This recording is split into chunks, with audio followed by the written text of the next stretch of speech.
Yeah. Some doctor or something who was into, like, the way bodies work. They got their head cut off. Who did? The doctor?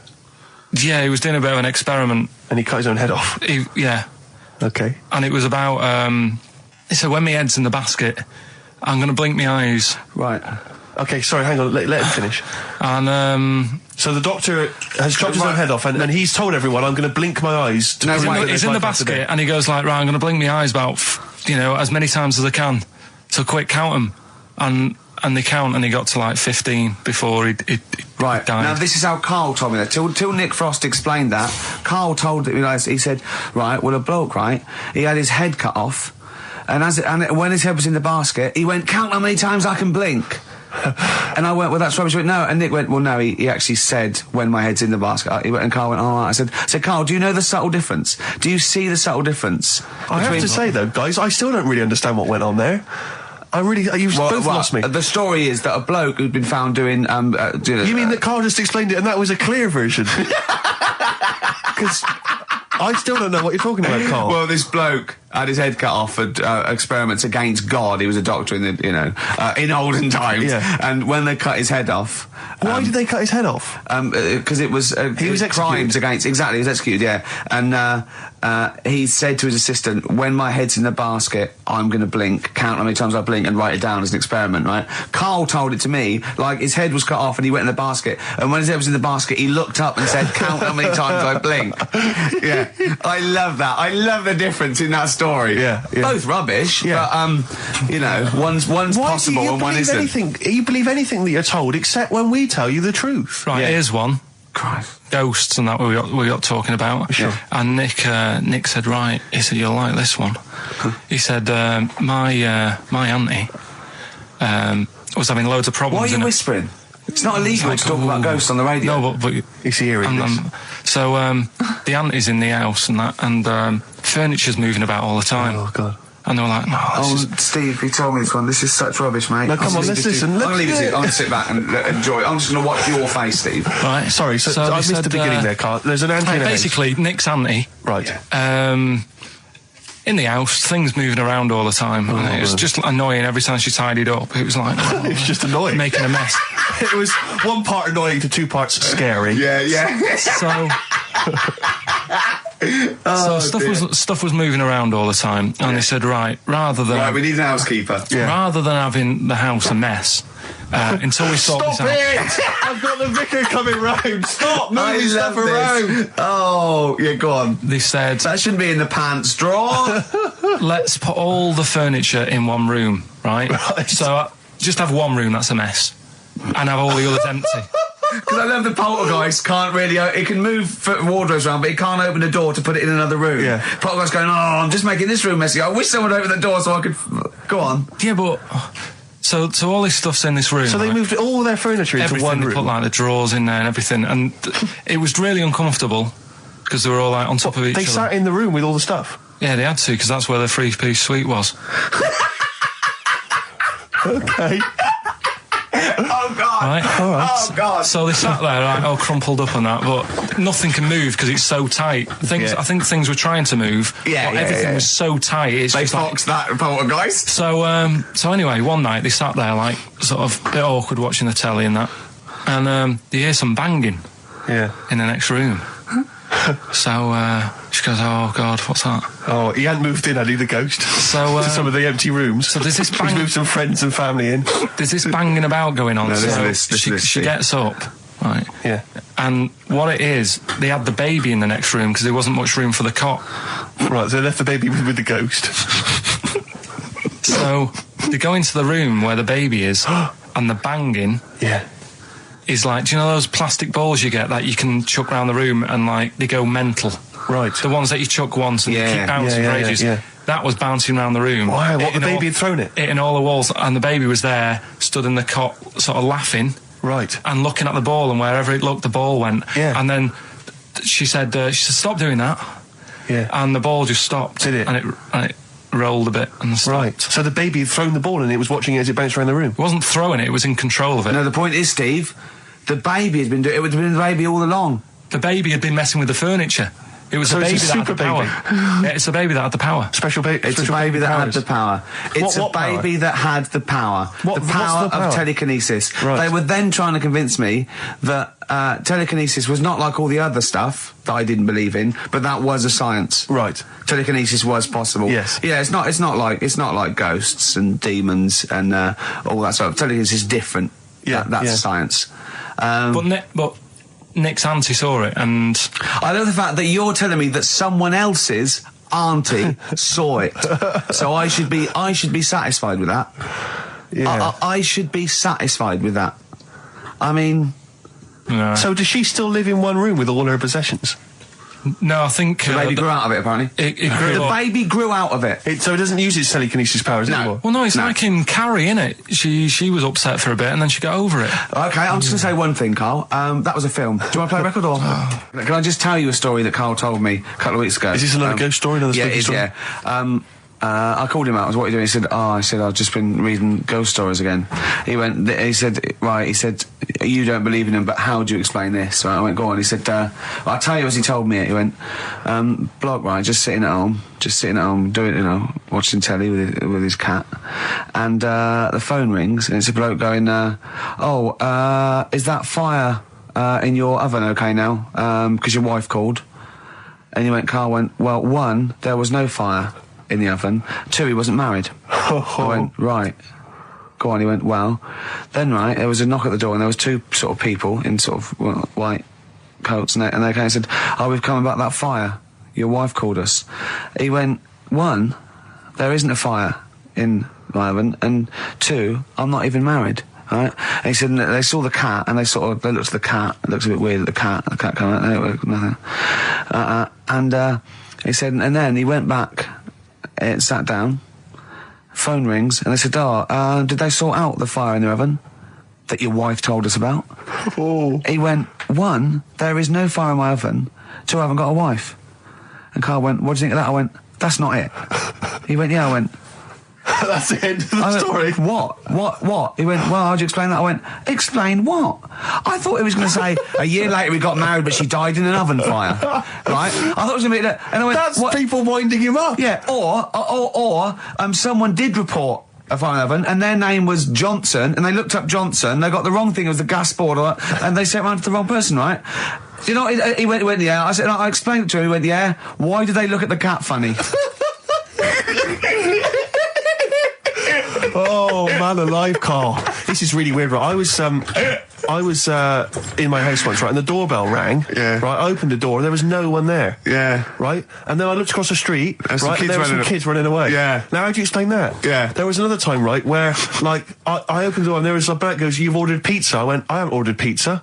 And I heard my mate upstairs giggling and putting the phone down. Yeah. How do you explain that? Carl, seriously, why did you tell me that story? What do you think it was weird about that? The fact that it was 3 different people. Is this all the information? Is that the entire story? It was 3 different people. Did you fall hassling asleep him and not read about the end? A fire that didn't happen, about a wife that didn't exist, and a cat that didn't look happy.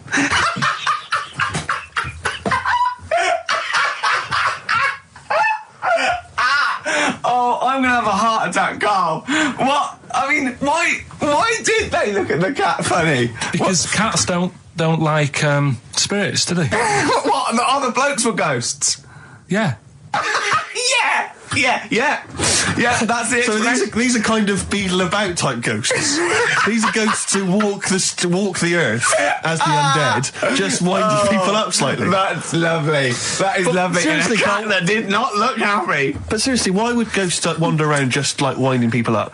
Oh, Maybe something did happen there years ago. Some fire. Some woman might have died in a house of a fire or something. Yeah. And it's sort of all happened again. But Yeah, it's certainly a mystery. I mean, if you don't- it's a mystery. I mean, I can't. What's this book you were reading? You were reading a book, which is interesting enough. it was the Fortean Times. Oh, Carl. Yeah. Well, I alive. don't know what to say. Carl, let me ask you now. Carl, you will be a little bit unnerved about this. Have you seen the film Jurassic Park? Yeah. You know what happened there? Well, according to the Sun here, it says scientists are planning to clone mammoths for a theme park. Look at his face. Look at that. He looks like a dog caught in the headlights of a car. He's terrified. I love Carl. He's sprung to attention there. Is that the best news you could have?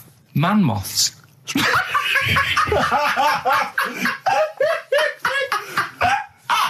Right. Yeah, man moths. I Man love moths. the fact that that's why he was so excited that they bred a man moth.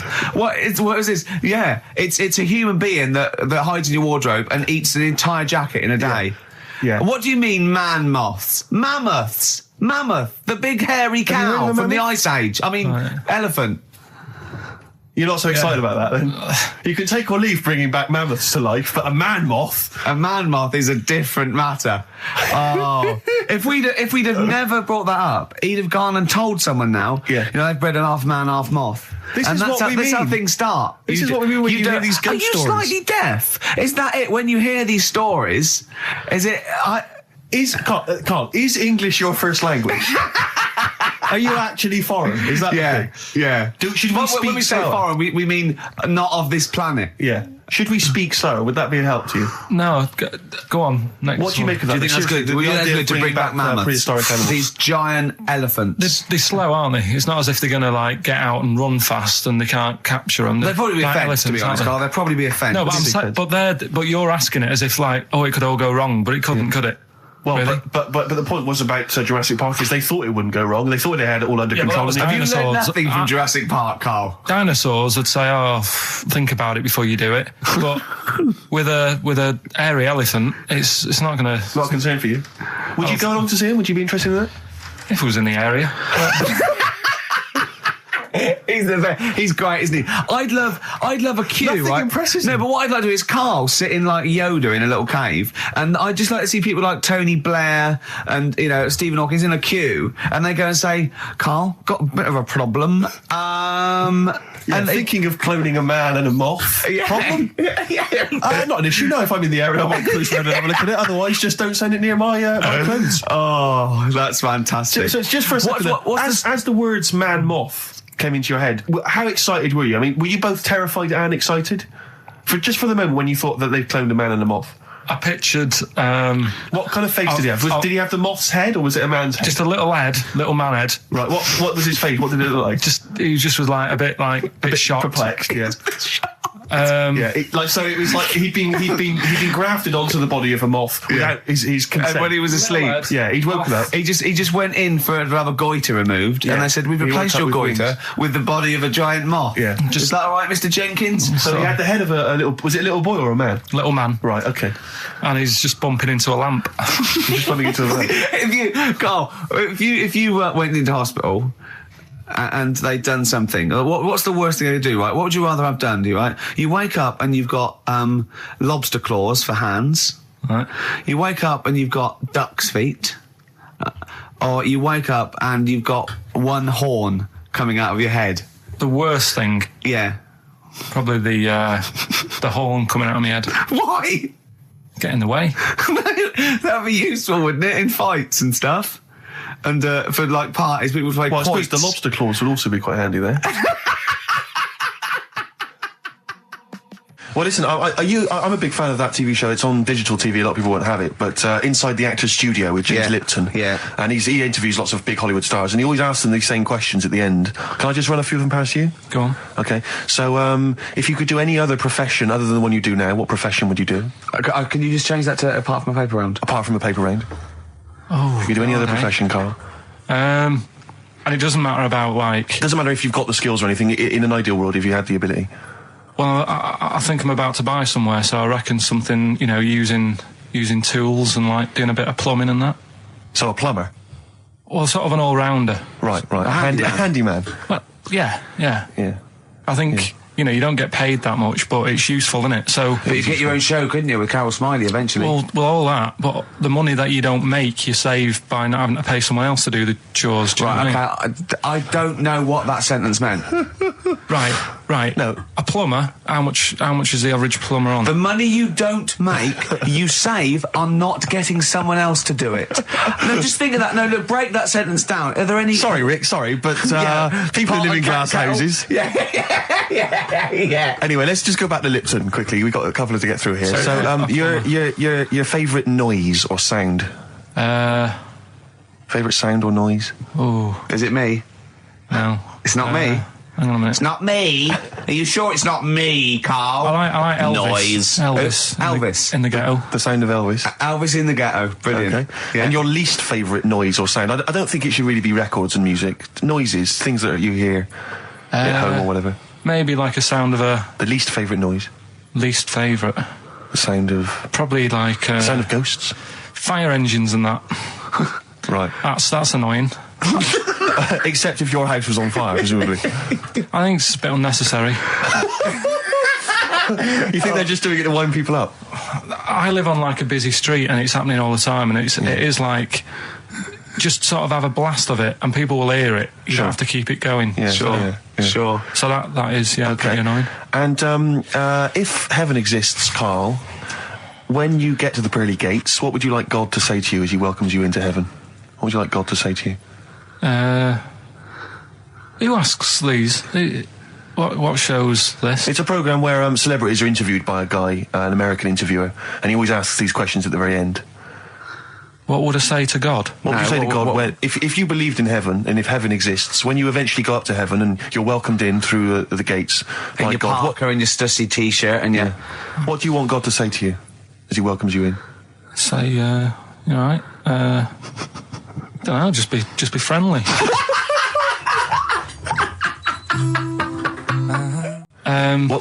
Is this something that happened to a friend of yours, or is this... No, I read about it. You read about it? Okay. There's this little lad, right? Okay. First of all, it's years ago, right? When they didn't have decent doctors in like every town and that. Yeah. And this little kid is dead ill, right? Yeah. And the local doctor... Well, there's a phone call involved, so I don't really get the impression that it's like medieval times. Yeah. Yeah. But I didn't say that. I just said it's years ago. So this kid's ill, right? Yeah. And he's lying in the bed, and he's all going funny colour and that. Yeah. And his mum says, I'm going to get the local doctor round. The local doctor comes round, and he says, so I don't know what's up with him. He said, leave it with me. Leave it with me. He said, the doctor said that. I'll have he said I'll phone up a top doctor. Okay. Who was in America or something like that. And so he goes to the phone in his office and he calls America, and because it's years ago, the phone line isn't that good, it's all crackly and that, right? Yeah. So he's talking to the doctor and he's saying, I've got this kid, he's a funny colour, and he's really weak and that. I don't know what's he's up not with him. giving him much to go on. Right? Sure. So the American doctor, right? Yeah. He goes, yeah, what you want to do? And it's all breaking up, right? Yeah. He goes, what you got to do? You got to, it's all breaking up. You've got to give him some parrot's blood, right? Some parrot's blood? Well, that's what he thought he said, but the line was really bad. Yeah. He meant parents' blood, but he heard that he said parrot's blood. He said, right, I'll do that, leave it with me. I can see where this is going. He goes to a pet shop. Yeah. He says, give us like half a dozen parrots. Sure. Takes them round to the kid's house, takes the blood from the parrots, puts it into the kid's fine. The kid's fine? It worked. Such a load of shite in my life. I've never heard such twaddle, such just made up, enhanced, exaggerated bollock in my life. A load of old rubbish, Carl. I mean, when he told me this, the doctor said, what do I do? And the doctor on the other end said, give him some blood. And the doctor went, where do I get blood from? So hang on, wait, I just need to where do I get blood from? Give him some parents' blood. Give him some parents' blood. Give him some parents' blood. Yeah. But hang on, I just need to know where you read this. Carl. Where was this? Where did I stitched you up. You know what he said? He said, so do you believe it? I went, tell it to Steve. He went, do you believe it? I went, tell it to Steve. Carl. But where did you read it? That was on the internet. What? Where is it on the internet? I'm always looking at stuff. I was looking at stuff this morning because of Yoragella last night. eating all that funny food and that, and also they all got a bit scared last night, didn't they, with a snake? I didn't see that. So is this I'm a Celebrity, Get Me Out of Here? Yeah, he got all worried about a snake getting on the sort of wandering about in between the sleeping bags and stuff. Yeah. And they were all scared, and it is so Leave easy. it with me. Sorry, the doctor says, leave it with me. Yeah. Leave it with me. Well, they were all scared because there's a snake, and it's so easy to find stuff out. Before they, where are they? Where is this jungle? Australia, I think. Before they went, give it half an hour on the internet. I found out with snakes, you don't need to worry, right? They're deaf, they haven't got any ears. Right. So as long as you're really quiet, it'll probably leave you alone. Yep. And also, they don't have eyelids. So they were suggesting if one's coming towards you, just like kick sand in its eyes. Because it can't blink, and it leaves it a bit like annoyed, and it wanders off. But they didn't do any research before they went. Yeah. And that's, I think your knowledge would hold you in good stead. I don't think you need to know any more than you know. Karl's getting very excited, as we all are, about his new... Should we let him do a little taster for us? Well, I'm very excited about it. I mean, so the gist of it, what is it? What is it exactly? Right. Is it a game show or is it a competition? It's just, I just thought it's something that, you can play, and also people at home can take part in it. Now, would they phone in about this, or they can just play at home while they're listening? They can just play at home. Okay. You mean we haven't got any prizes? No, there isn't. No, I think we could get him to phone in, maybe. Well, I don't know. Let's hear the game idea first. Yeah. Right, it's music related. Okay. Good. And what I do is I sort of tell a little story. Okay. And that story makes up a song title. All right. Well, it sounds ambitious. So, is it a cryptic clue? Could be. Say like this, right? Oh, dearie me. Oh, dearie me. Say like this. Right. This woman, right, she's pregnant. You know the answer to this one, so don't be saying anything. This is just aimed at Steve. Okay. Right. This woman has a baby. Yeah. She's pregnant, has a baby, and the doctor's there in the hospital, going, "Oh yeah, you've got a lovely little baby here." You told me that this is. Oh, this guy. Got a lovely little baby. It's just coming out now. You'll be able to see it in a minute. And it's like covered in gunk and stuff. Yeah. And he's going, "Yeah, it's nearly here. It's coming out. I see its little head and that." And he gets hold of it, and it's full of all this gunk. Right. The baby's full of gunk. Yeah, like the covered in gunk or full of gunk. Covered in it. Right. And he goes, "Here you go. Get hold of your baby," and he drops it. Right. What song's that? There's so much irrelevance there, Steve. I can't tell you. It's not a cryptic clue. It's not a cryptic clue. Because only... the gist of it is relevant. That isn't the best one. That's just... Right. I mean, there is just... There's things there that you were dwelling on and thinking of puns. Don't. Just go for gut instinct. What was it? What was that? Right, I just need to try and get the basics of this. There's a woman, she's pregnant, she has a baby. Yeah. The baby's covered in gunk. Yeah. Right. And because of the gunk, the doctor drops the baby. Yeah. And that's all I need to know. Yeah, that is all you need to know, yeah. The pregnancy is largely irrelevant. Okay, what are the key elements? It's the birth and the doctor dropping it that are irrelevant. The relevant birth thing. and the dropping of the baby. Yeah. I've absolutely no idea. I can't even begin to guess. Think about what's happened here. Oh, Karl, she's had a baby, the doctor's trying to deliver it, he's saying it's a nice little baby you've got here. This is all irrelevant. Right, let me tell you this. So just to be fair to Steve, so he can get into your mind, right? This is not a traditional cryptic clue, logical problem. This is Karl, what song am I thinking of, right? That is Underworld, Born Slippy. I have to say, actually, that makes textbook sense. Yeah. No, that does actually... No, I'm sorry. Do you like all the story about... It's all right, you can see it in a minute. Oh, it's just covered in gunk. Yeah. No, I agree there is some extraneous detail, but I have to say... Yeah. That Born was good, because it was... That's the good of it. Born was good, yeah. And Born Slippy... no, I was quite impressed by that, Karl. I have to say, no, to be fair to you, I'm not just patronising you. Oh, well, wow. I actually think that was really good, and I disrespect Ricky Gervais for slagging that off, because I actually think that was quite good. Well, let's go ahead with it then. I feel we could maybe open this up to email correspondence or or the let's phone go line. for it then. Okay, this is Karl Pilkington's new game show idea. It's just what's the song? Karl Pilkington presents What's the Song? Ladies and gentlemen, please welcome to the stage Mr. Karl Pilkington. And Karl Pilkington with his brand new show, What's the Song? What song am I thinking? No, I mean... You're nervous about this, aren't you, Rick? I am. You're worried. Well, because I've heard some of these clues before. And they're ramblings... Sometimes they're close to ramblings of a fool. right? And it really is like those "What am I thinking?" Yeah. I don't know though. I actually was genuinely impressed by Born Sleepy. I have to give him the benefit. That's one of the better ones because that was short, sweet, and it worked. Some of these, like you say, they're not going to be quite as pissy. Some of them are like Emily Bronte novels. Now listen. We're just going to go for it then. You do it, and we just get people to call up because I want to see the general public's confusion trying to work out. Well, why don't you give us your next clue, and then we'll play a track, and then we'll hopefully have people on the line after the track to try and answer it, and you can recap briefly. So give us your clue now for what song am I thinking of? Right, this one. It's about a woman. And she's just normal, nothing wrong with her, or so she thinks, right? But there's the twist. Is this like the Tales of the Unexpected? And she's got like, she's got her mates and she's having a normal life, having a good time and that. And then this thing happens, right? And she starts to stink. And she can't have a bath, right? And she really wants to have a bath. She's dead sweaty and stuff. She's going about her daily stuff. She can do everything else normal. She can eat, she can talk, everything. But for some reason, she can't have a bath. Is there a coal mining husband in the bath?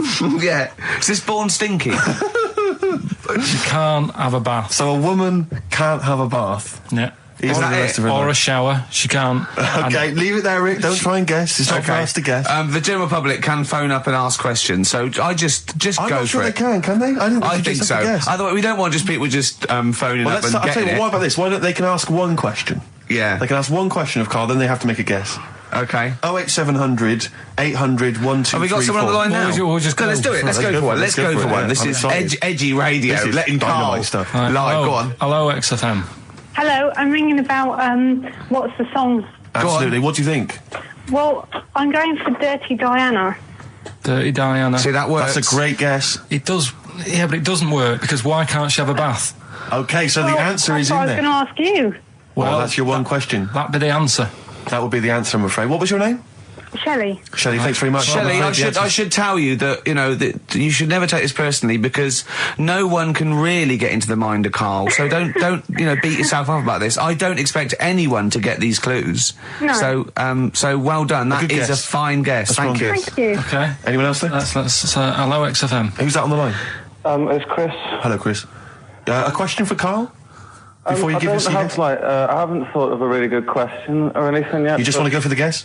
No, what I thought was, I'm sure Simon Mayo used to do this when he did the breakfast show on Radio 1 years ago. No, he didn't. So you've just pinched this idea, Karl? If you're going to rip someone off, Karl, do not rip off Simon Mayo. I haven't ripped this off. I thought this was a new idea. I was going to do it with sound effects instead, but that's... he used to do that, and he used to get his team to play other characters. You idiot. Well, no, hang on.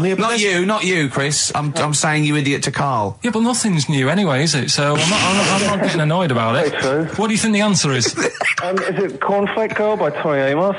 Good answer. She couldn't have a bath because she'd go all floppy and then go down the plug hole. Good answer. She'd go all soggy. Yeah. So is it Cornflake Girl? No, it's not, but that's a great answer. It could have been. All right.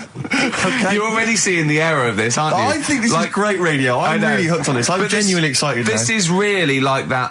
Those so-called lateral thinkers. A man got into a field and dies. Why? Yeah. He ran out of air. No, not the one I'm thinking of. He was shot. No. Yeah, that was a good answer. Well, couldn't Simon Mayo sue you or something for doing it? Will you stop? Don't mention that. Yeah. Listen, I think if you're going to steal ideas from someone, it should be a brain box like Mayo. I mean, he's the man. The only example of one I can ever remember here on his show, because I was quite young then, was some people were pretending to tap someone's phone or something, and then they got caught, and the answer was just bugging by whistle because they were genius. That was absolute genius. That's absolute genius. See, Karl, that's the sort of standard you've got to come up against. Yeah. Thanks very much, Chris. The phone lines are hot. Hello, XFM. Hi, is it Candy Perfume Girl? Is it what? Candy Perfume Girl. Candy Perfume Girl? Yeah. Candy Perfume Girl. Is it? Well, who's that by? Madonna. No, it's... That sounds like an obscure album track. No, it's one of her songs. Just think about it. She stinks and everything. She's a normal life. I didn't say she was a sweet or anything. But for some reason she can't have a bath or a shower. Is this a big song? Just to give him a clue. It's a bigger song than Candy Sweet Girl. Thank you very much indeed for your guess. It clearly is right. Thank you. Cheers. Sorry. Okay, one more, then we go to a record. Come on. Okay. Go on. Hello, XFM. Carl. Yeah. Is it High and Dry by Radiohead? High and dry. High and dry. Now that's great. She smells, which is another word for high. She's dry because she doesn't have a shower. Carl, if it isn't that, yours will never be as good as that. He's the winner. Whatever you're thinking of, that clue is brilliant. What's your name, mate? It's Richie. Richard, I mean, you can't beat that. That's a bit too lateral. Don't be stupid. It's perfect. He's made yours into a clever clue. He's made high, she smells, dry, she never gets in the bath or shower. It's not that, is it, Carl? No, it's You not. don't even get that, do you? Not really. Have you ever heard of the word high being used to mean sort of smelly? No. No. Oh, what? That was where you went wrong there, mate. Richard, well, I'm declaring you the winner, even though that isn't the I answer. don't think Thank we you. should give up this early. Can we Rick. just let's play a song and, Let's play a song. Give it one more chance, because if people think about it, it is really easy. I'm not going to find out the answer now because I've got to go out. Okay, we'll do it very quickly. Stay in for 10 minutes. We're just going to play a new Coldplay track out. Okay, let's hear Coldplay and then we'll come back with this. Coldplay, One I Love. That's for Nick, Neil, Olivia in Tower Bridge. Absolutely, and also Nikki from Bromley who emailed in. She's enjoying the show and she wanted a bit of Coldplay. That's the B-side of the current single. This is a great show, isn't it? We've got great music, we've got laughs, tears, we've got requests, we've got Simon Mayo games. It's just like Radio 1 for less people. Exactly. Radio 1 for less people. This is great, isn't it? So go on then. So listen, Guy, you were so excited about this game, weren't you, earlier? You came in with a hop, skip and a leap in your step. Although I must say, the phones are going mental. We're going to have to take some more calls. People love Carl. High and dry is great. I mean, it works. Can we have a very quick just recap in case someone's just very quick Can you make it so high and dry doesn't work now? Give us a bit of information that makes it different to high and dry, or can't So you for those that do have just tuned in, Carl describes in a roundabout way a story which somehow is representative of a song. Is that right? Song title. A song title. Yeah. Okay. So this woman, she's all right. You know, she has a normal life. Pretty much. Kind of. Yeah. There's probably a few things actually that she can't do thinking about it. But the main problem would be having a wash or having a bath or having a shower. Yeah. Maybe going for a swim thinking about it. Right. I think water is the clue, isn't it? That's the clue. Who's that on the line? Hi there, it's Mark. Hello, Mark. Hi, Mark. Right, What do you it think? smells like Teen Spirit, Nirvana. No, it's not. That's a great guess. Smells like Teen Spirit again. He's also No. brilliant. Thank you, Mark. Well done. No, it's not that. All right. Hello, XFM. Oh, that's a dodgy mobile. Oh, that's a bit of a clue. A dodgy Hello, mobile. XFM. Oh, they've just given up. They've all been going for Smells Like Teen Spirit. They just hung up. Hello, XFM. Hi, is it She's Electric? Excellent. She's electric. It makes sense. That's fantastic. Oasis, Carl. she's electric. Why does she smell? Because she doesn't have a bath and that. Because she can't have a bath or a shower. What's your name? Neil. Neil got it. Neil got it. So, did you get it straight away? No, only during the song. A process of elimination from all the other wrong answers. Yeah, basically. So, she's electric. Rick, I have to say, you're holding your head in your hands, and it looks like you want to shoot off. But I have to say, I thought that was quite good. I genuinely thought that was quite good. But it's not a cryptic clue, is it? Because it's not. She smells. There's a few things you can't do. She's electric. yeah, but do you understand what I'm getting at? She's electric. I always understand what you're getting at, Carl. That's never been a problem in the years I've known you. Neil got it. Yeah. I have to say, Rick, I think you're down on this idea. I could definitely see that ITV1 replacing I'm a Celebrity, Get Me Out of Here. Karl Pilkington hosting. Simon Mayo on the phone. Exactly. To the lawyers. Well, Neil, there's no prizes or anything, but well done. Well done, that was well worth it. Right. Well, you go away with the award in the knowledge that you've beaten Carl. Yeah. You can secure the knowledge that you thought how Carl does. Absolutely. Well done, Neil. So let's take us back a few steps, Carl. What's the story? Right, so I did some research. Right. Let's just recap again. There was a guy you read about who had his head chopped off. He was guillotined. Yeah. He had said to the people around him, Count I am blinks. going to blink once I've had my head cut off to So show the brain that life can still... or the brain Yeah. can continue to work after death. Okay, so yeah, we queried that. So you weren't having any of it? Well, no, possibly for a few seconds till the oxygen stops being fed to the cells because the blood has drained away. But, you know, nothing spectacular. So Right, go on. well, along the similar sort of lines, right? This is quite a few years ago. This fella sort of upset the royal family doing something. right? So they said, this isn't good. It wasn't Ben Houghton at that Jubilee thing, was it? I can't remember what it was, and they said, right, that was terrible. We're gonna cut your head off. You know, you gotta show people like you can't be doing what you've been doing. What was this, the 1970s? What you said a couple of years ago, you mean maybe sort of... Was it the olden days when the phones weren't very good? Ages ago. Yeah. Ages ago, sure. So yeah, fair enough. Yeah. So... Very philosophical. Yeah, imagine that when you watching the history. This was literally ages ago. Yeah, exactly. Yeah, Simon Sharma's History of Britain. Yeah. Oh, and even before that, which is yonks before, when it was all mental and different. Sorry, Karl, go on. So he's having his head cut off, and he's resigned to it. It's a day before. He's kind of got it into his head now that I'm not going to have my head much longer. Sure. So he said, let's make use of this. Yeah. He said, I wonder how long, like, the body can stay alive without my head on it, right? So they were like, oh, I don't know. So, Hoover. So... The jailers? Whoever he was asking. These jailers with one eye. Yeah. Get out, pal. So he said, No, wait a minute, I've got an interesting scientific experiment, jailer. Well, fair enough. What is it? So, he said, what I want to do, right, he said, you know, surely it's my last right. You know, I'm gonna be dead tomorrow. Sure. So let's do a test. He didn't draw it out this long, did he? Yeah, and he said, let's test this out. You know, he said, do us a favour. He said, you know, it's my last day. What I want you to do is, you're gonna cut my head off. Let's put a white line on the floor.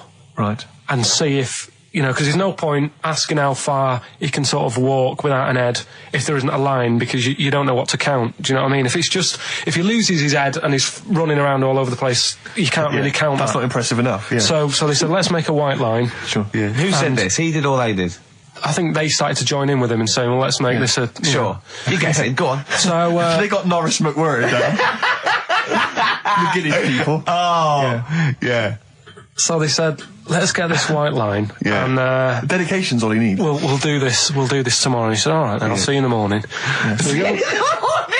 I'll see you in the morning. Night, sleep tight. Bye. I love the fact that Karl knows exactly what was said. Oh, that's beautiful. Yeah. He doesn't know the story or what order it is in or when but it he was. knows exactly what was said. But he knows the intricacies. All right then, see you in the morning. Bye, little kissy. Oh, I'm not like that. Oh, you joker. Don't let the bed bugs fly. Yeah. Anyway. So he gets up. Do you want a paper tomorrow? No, I'm all right. Go on. He gets up and they say, right, you know, today's the day and that. And he said, well, you know, I've got used to the idea. So here's a white line for you. Got used to the idea. Go on. So they go, right, are you ready then? And he said, I go on. And they cut his head off. And the body walked 32 steps without a head. Wow. 32 steps. Incredible. And that's the lesson, really. Did it get as far as it walked along the white line, did it? Yeah, it stayed along the white line, did 32 steps, and then started to stumble a bit, and it just fell over. Yeah. But, you know, it was a test that your body can still keep alive for a little bit. Yeah. When you've lost your head. Absolute twaddle.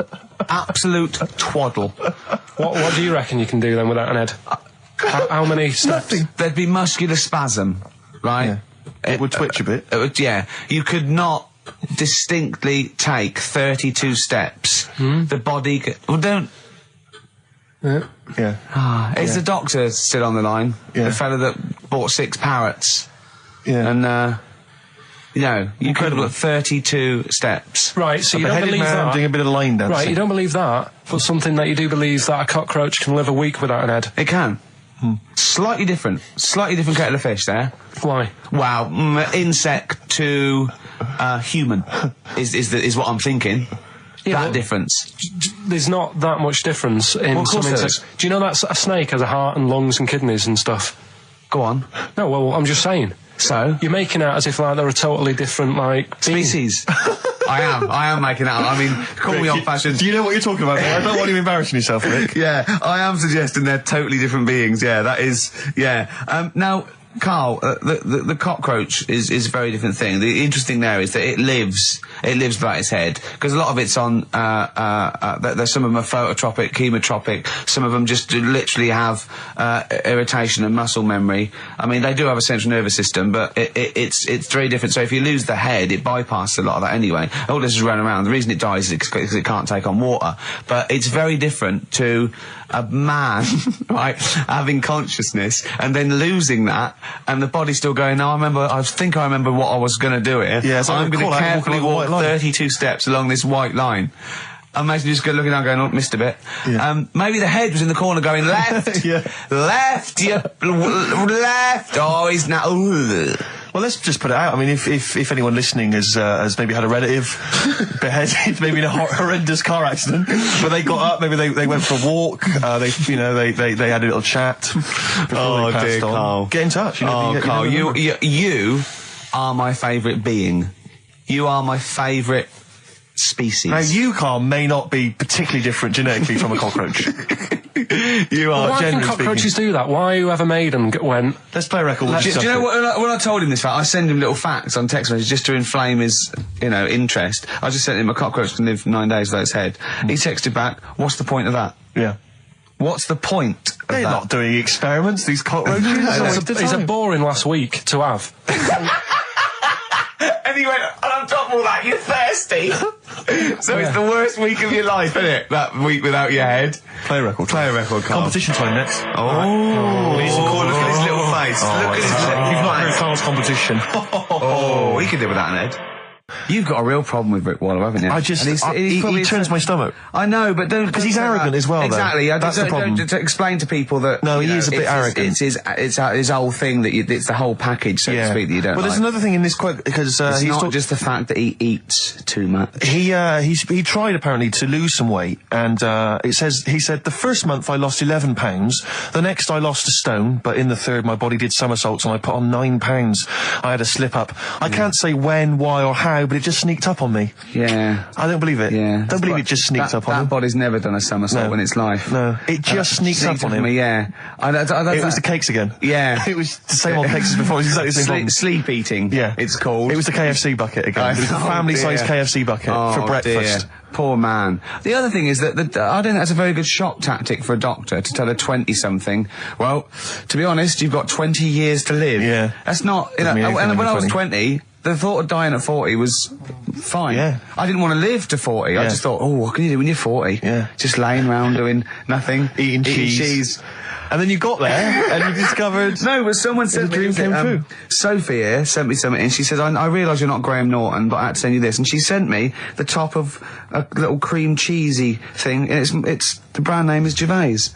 How odd that is. Have you been... They've named a cheese after you. I think it's a big French company, and this is from the Czech Republic. It's all over Europe, and so that would be a dream come true, wouldn't it? If they named a cheese after you. No, I think it's probably ancestors, and so I've cheeses in my blood. Sure, quite literally. It literally is. Yeah. Another heavy Friday night, was it? It comes out of pores like those Play-Doh things. Yeah. I can squeeze out different shapes. Jane, bring the Stilton in. It's Friday night. This isn't fried. Exactly. But yeah, so we can't really have a go at Rick Waller.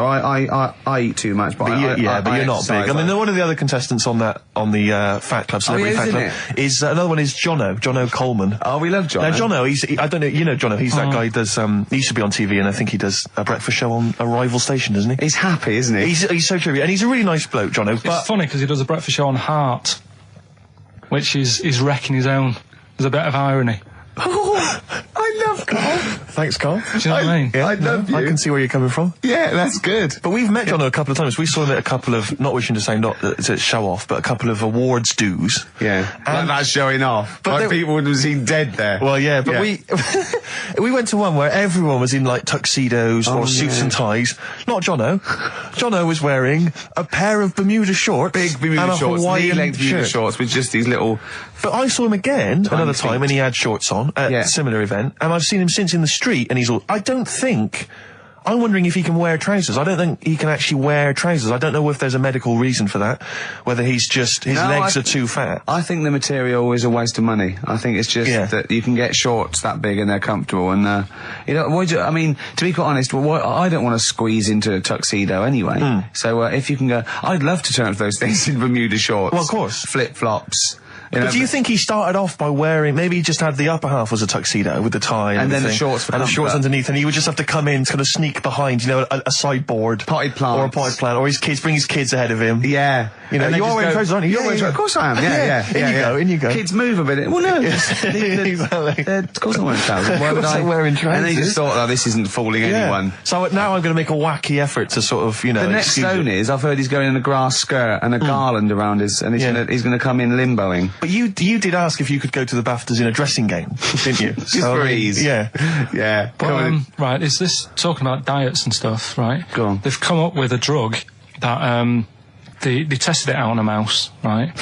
They said, you know, it's a problem that weight is a big issue in the world, and, you know, a lot of people are depressed, and that, probably like Rick Waller. Well, right? I'm depressed looking at Rick Waller. Well, you know. Oh. I mean, you could sort out Rick by, you know, Jono is an old man, he's got loads of money. He's not old. No, but he's getting on a bit, right? He's about my age. Hang on a minute. What I mean is he does his own shopping, right? So I bet it's hard. What do you mean? Because he's like, how old is he? 35. Right, he's got loads of money, he does his own shopping, so when he goes to the supermarket and he passes, you know, the sponge cake section, it must be tough when you've got loads of money to burn that you go, just one more. Yeah. One more. Look, we are getting close to libel here, I think. No, but I'm saying how it is, because I've tried, like, losing a little bit of weight. Have you? And it is difficult when you're in Waitrose and you see a little chocolate muffin and you think, well, one more and I'll do without... Do you like a little chocolate muffin now and again? Yeah, right. Is that your favourite thing? So the thing is... Let him finish his point. So the thing is, right, now with Rick, he lives at home with his mum, so why doesn't his mum just say, I'm going to buy less this week, and if you eat it all, you're not getting any more? Yeah. That's all that... Does he live Short, sharp shot? I bet he does. So you don't actually know if this is true or not? No, but anyway, right, so this drug they've come up with... They've tested this on mice, haven't they? They've tested I'm worried if they haven't tested it on mice. Thank God for that. It's definitely been tested on mice. Definitely. They fed a mouse a load of cake. Yeah. Right? And it went a little bit chubby, and he said, right, stop a minute. And then they gave it this drug that makes you lose weight. Yeah. And its weight went down, but the only bad side effect was its eyes were popping out. Well, that seems to be fine then. Let's give it to Jono. There doesn't seem to be any problem. Rick should get some of that. Yes, Struth, Doc, look at these. Oh, Jesus, Jono, your eyes are popping out. That happened to the mice. Sorry? That happened to the mice. But what do you mean? That's the option. What do you mean that's the option? So I love the fact that your choice is either be like a fat, happy man who has the odd sponge cake, or a stick man with eyes on stalks. I mean, Steve's chosen that. All right, calm down. I thought we were slagging off Rick Waller and fat people. Sorry, Let's mate. have a go at the fat people before we start on me, really. Yeah, no, I didn't. I forgot. You know what I mean? It's like... Yeah. Because I've got some issues, and body issues. I know. But Rick Waller's grotesque, you know. Yeah, sorry about I'm that. just a little bit weird. I mean, do you know what I mean? Yeah, should we play a song and... Well, I'm just a little bit offended. That's upsetting. I woke up this morning, Feeling fine. It's not a blues song, and I turned my phone on, and it was from Karl, and it went, forget it, I've made my mind up. And I thought, wow, what is that? And I forget phoned him. it, I've made my mind. Yeah, I went, Karl, what is it? He went, oh no, it's about the text I sent you last night. I went, well, what was it? I just got this text. He went, I was just wondering, I was thinking last night. He said, supposing you had to have your hands removed. Sure. Right? And the doctor said, well, you can either have them stay like that with stumps, or I can sew feet there. What would you have? And I was bleary-eyed, and I went, the stumps? He went, yeah. I went, all right? He went, yeah. And then what was his follow-up text to that? And then I got the text, it was obviously before it, and it went, and it was like quite serious. What would you do if surgery not doing your hands? Would you have stumps or the feet? Right? Now the way, when I said he's made his mind up, and I went the stumps, he went, yeah. I think secretly he decided on the feet, but was too embarrassed to tell me. There's a little bit of what would you do? Because But why did you think of this? Why did you think of this? Girlfriend's away, right? Yeah, no, that's not why you start thinking bizarre surgery devices. Right? I'll let you into my little mind, right? Last night, I had some beans on toast, right? She was away. It's good already. She was away, she had some beans on toast, she went wild. Yeah. Right? Now, I was stood up, I live on on a high street, right? So I'm washing up, I'm looking out the window. First thing that had my attention is, I can look into other people's flats, right? Yeah. And it was weird how all these different lives were going on, I was watching them, and everybody had the telly on and was watching Volcano, right? Which was on last night. Right. And I thought, oh, that's weird, right? I can see them all watching it. And it was like a little Chinese lad who was dancing around in some underpants. And then there's a little old woman who lives downstairs who was reading a book, and she's always reading a book every night. And it's like, I have a better life than her. And then there's like some sort of bouncer who's always getting ready to go out late at night with all the black on. He looks like a bouncer. So I was watching all this life going on. I thought, did you witness a murder while you were doing this? Yeah. It was like that sort of Sliver film where that bloke had loads of tellies watching people's lives. So that was going on in my mind. And then I was washing up, and I picked up the plate, and I thought, oh, it's amazing, isn't it? The human body, the way you can just sort of, you know, I want to pick that up, and you do. Yes. And the way your hands work, right? You've got 5 little digits, but it's just the right amount to do to do what you've got to do, right? So I'm cleaning the plate. Sorry, Carl, stop. It's just the right amount. Might be one of the most genius things I've ever heard said. I would love David Attenborough to phone you up and say, Carl, how do I word this about the evolution of the mammalian front limb? Just go, we'll just say it's the right amount. But it is. One of course extra it would is. get in the way. Yeah. And one less would just make it that little bit more tricky when picking up a bit of a slippery dish. Sure, or buying gloves. Yeah. A slippery dish. So then I was thinking, imagine like going to the doctors and he's saying, yeah, everything's all right, your heart's good and everything, but your heart's good. What, your Larry's or your heart, you're in good form and whatever. Sure. Yeah, it's good news. You know, I had Jono in earlier. He's not looking good. Yeah. I had Fat Swaller. But you're all right. But your hands need to come off. Right. Blimey. But that's bad. Like, I get a second opinion initially. But I better good news, I've got a nice pair of feet I can sort you out with. Yeah. And he puts them on, and then I was thinking, right, first of all, washing up, what would that be like? I thought, Steve, that'd be tricky. Yeah. And then the second thing was, it'd probably ruin the sort of the shape of your jumper. Because you have to keep putting the feet through there. Yeah. And then I thought, but I could still cycle in. Okay. To work. You could run in. Well, that's the thing. You'd be really fast. Well, that's what I was thinking. I thought I could still cycle because I could balance, and then I thought, but the only thing is I probably couldn't pull the brakes. Because of the little short things. Yeah. And then, like you, I thought, but then again, you're running in half the time. So that's what was going on in last night. Right. That's what I was thinking about. Sure. Did you? How long did this take? Well, how long does it take to wash up? Right, because I imagine you just being there for, like, all night. Probably 25 minutes. How long did the little Chinese fella dance for in his pants? He's always doing it. Last night he was at it for, like, 10 minutes. Yeah.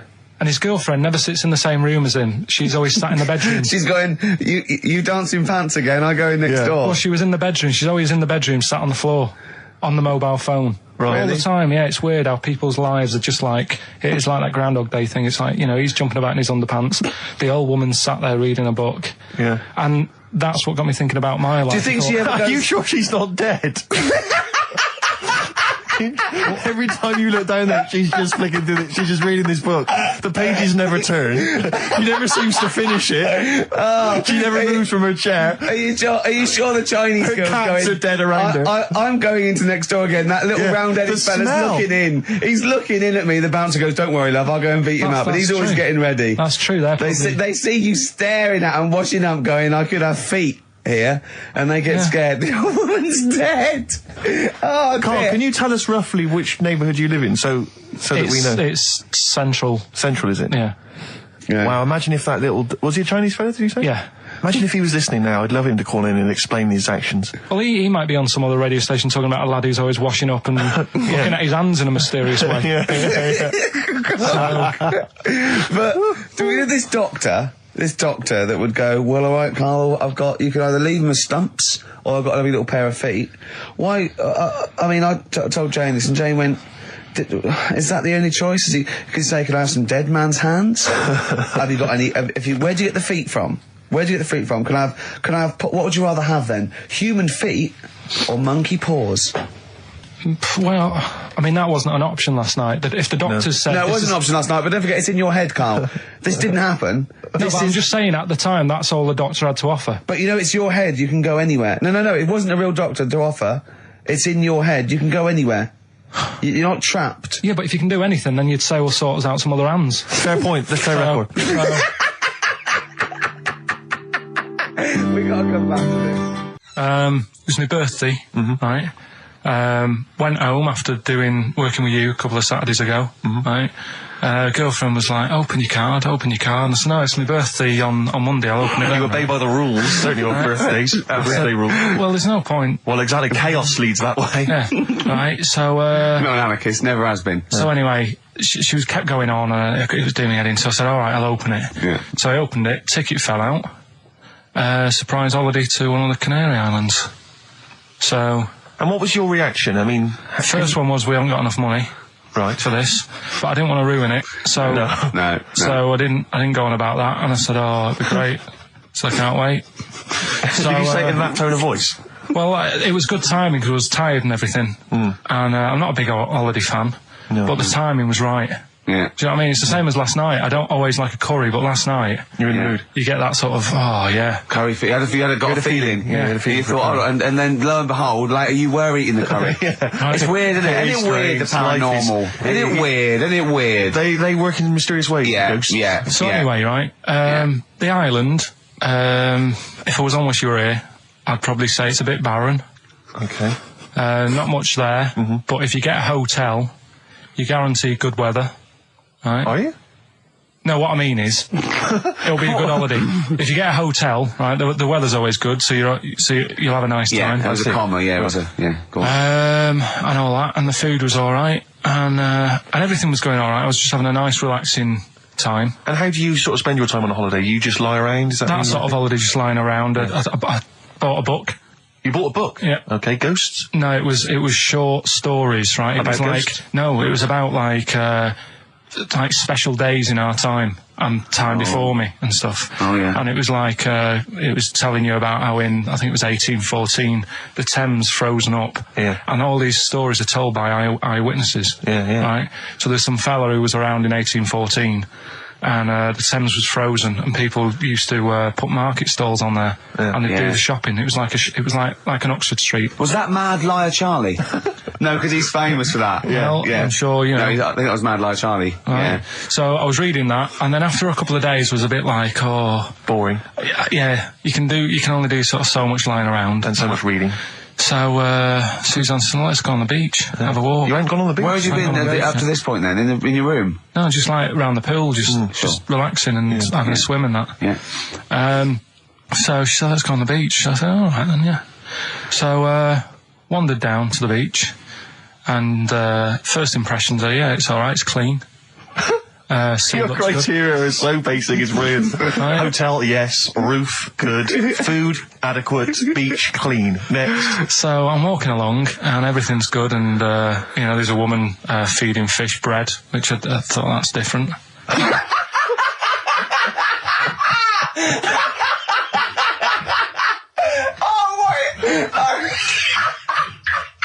I love that. He likes originality. He loves a bit of originality. He was feeding fish bread? This woman was there, like, up to her knees in water. Yeah. And she was stood there. Was that a sea? Chucking, yeah. Oh, right, good. Chucking this bread, and I thought, what's she doing? And I stood there and watched for a minute, and there was little fish coming up, having the bread. I thought, So we carried on walking, and everything's going well, and then this fella comes towards me. Everything's going well.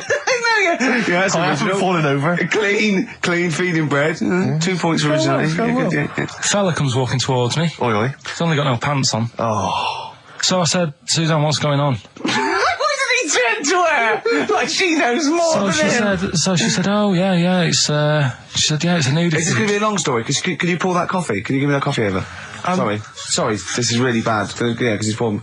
Thank you. Just amuse yourselves while we sort the coffee. Thank you very much. Dave, do you want I'll have a cup of coffee, Carl. Right. Thanks, yeah, cheers. Cold. Right, good. Okay. So... Great. Thank you. So she said, yeah, it's a nudist beach. So I said, well, why, what? I said, we're all it's all mixed up. Normally on a nudist beach, it's a nudist beach and you don't go wandering on there when you get your clothes on and that. So it annoyed me a bit, because there wasn't any signs. So this fella's getting closer. Well, the knob out was a sign. Yeah. Right, so he's getting closer. And he walked past me. It was an old fella. And he walked past and he had a hat on and a little pipe. And a big rucksack on his back. Right, so it got me thinking. Not strictly naked. I'm walking along and I'm thinking, right, why do people want to do this? So straight away, I wasn't on holiday anymore, because most of the time when I'm on holiday, I don't think about anything. Right? Your mind's a blank. I just switch off. Right? But all of a sudden, this has got in my head now, and I turn around to look at him, and check out his arse. And this bag, right, I swear, it was massive, right? What? You had a massive bag? The bag. His rucksack? His rucksack. Oh, right, okay. When he said there was an old couple coming towards me, I said, what was lower, the bloke's bollocks or the woman's tits? And he said, well, that was another point, she might as well have worn knickers. Because so you can see it. That's what he said to me. So you saw the bag? So it annoyed me, yeah, because the whole idea in it, this is what I think, I mean, I might be wrong, right? Might be wrong. Chances are you never have been. You never have been before. Being nudist, right? What's it all about? So I'll tell you, on that point, Karl, let's play a tune, let's come back and we'll discuss... What are you going to play? We'll discuss that very issue. We've got some ideas, we did chat about this last week, Karl, in your absence. Alright, well, we'll play the choral. Okay. It's a good one, this. Yeah.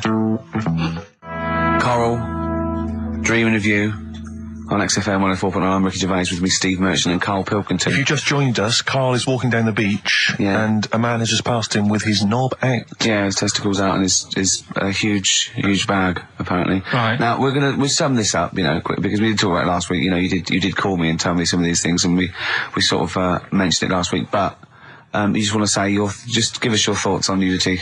Well, what I don't understand is, right, nudity, I thought it was all about, sort of being free. Yeah. Natural, letting the breeze, blow around you and that.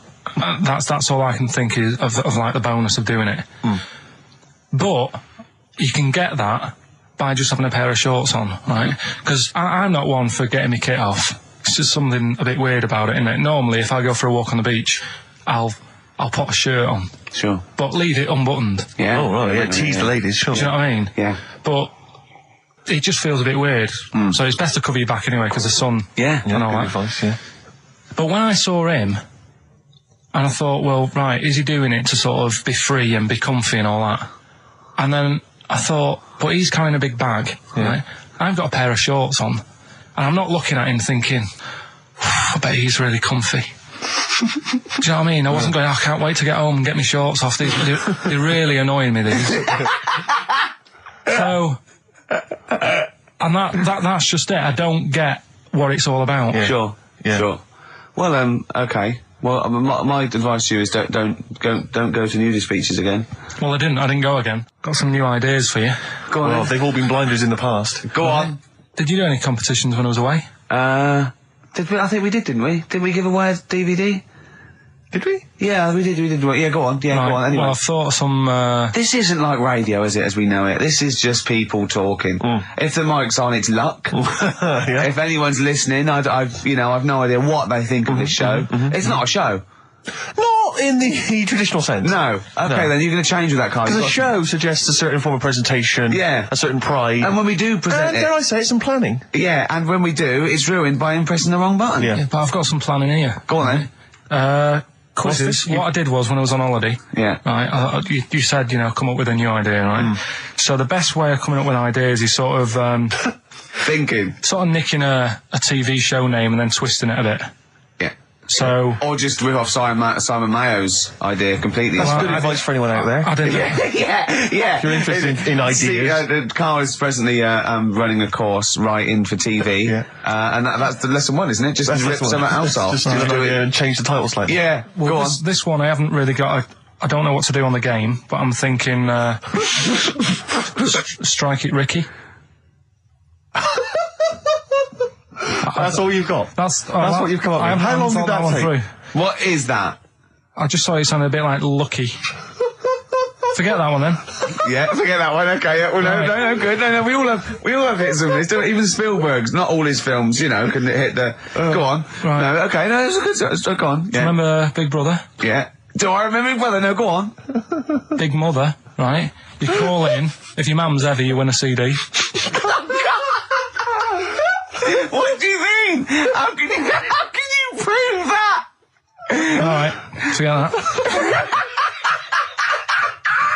Right, ER. Here's one. Right, ER. Good one. No. Yeah. No. The Price is Right, remember that? Yeah. Right. The Price is Ricky? No. The Rice is Right. And what I do, I read from an Indian menu and a Chinese menu. You tell me whether you have pilau or egg fried. He's a genius, isn't he? He really is a modern... that one. Go on then. Let's go into this one. Let's not cross this off right away. Go on then. You read from what?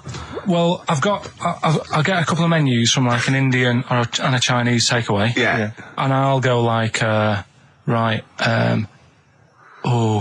chicken korma. Well, could I just suggest that as it's an Indian, it'll be pilau, and anything you read out that is... Yeah, but you don't know which one I'm reading from. What, the chicken korma's Indian, isn't it? Yeah, so you go pilau. But then Well, you might as well say Indian or Chinese.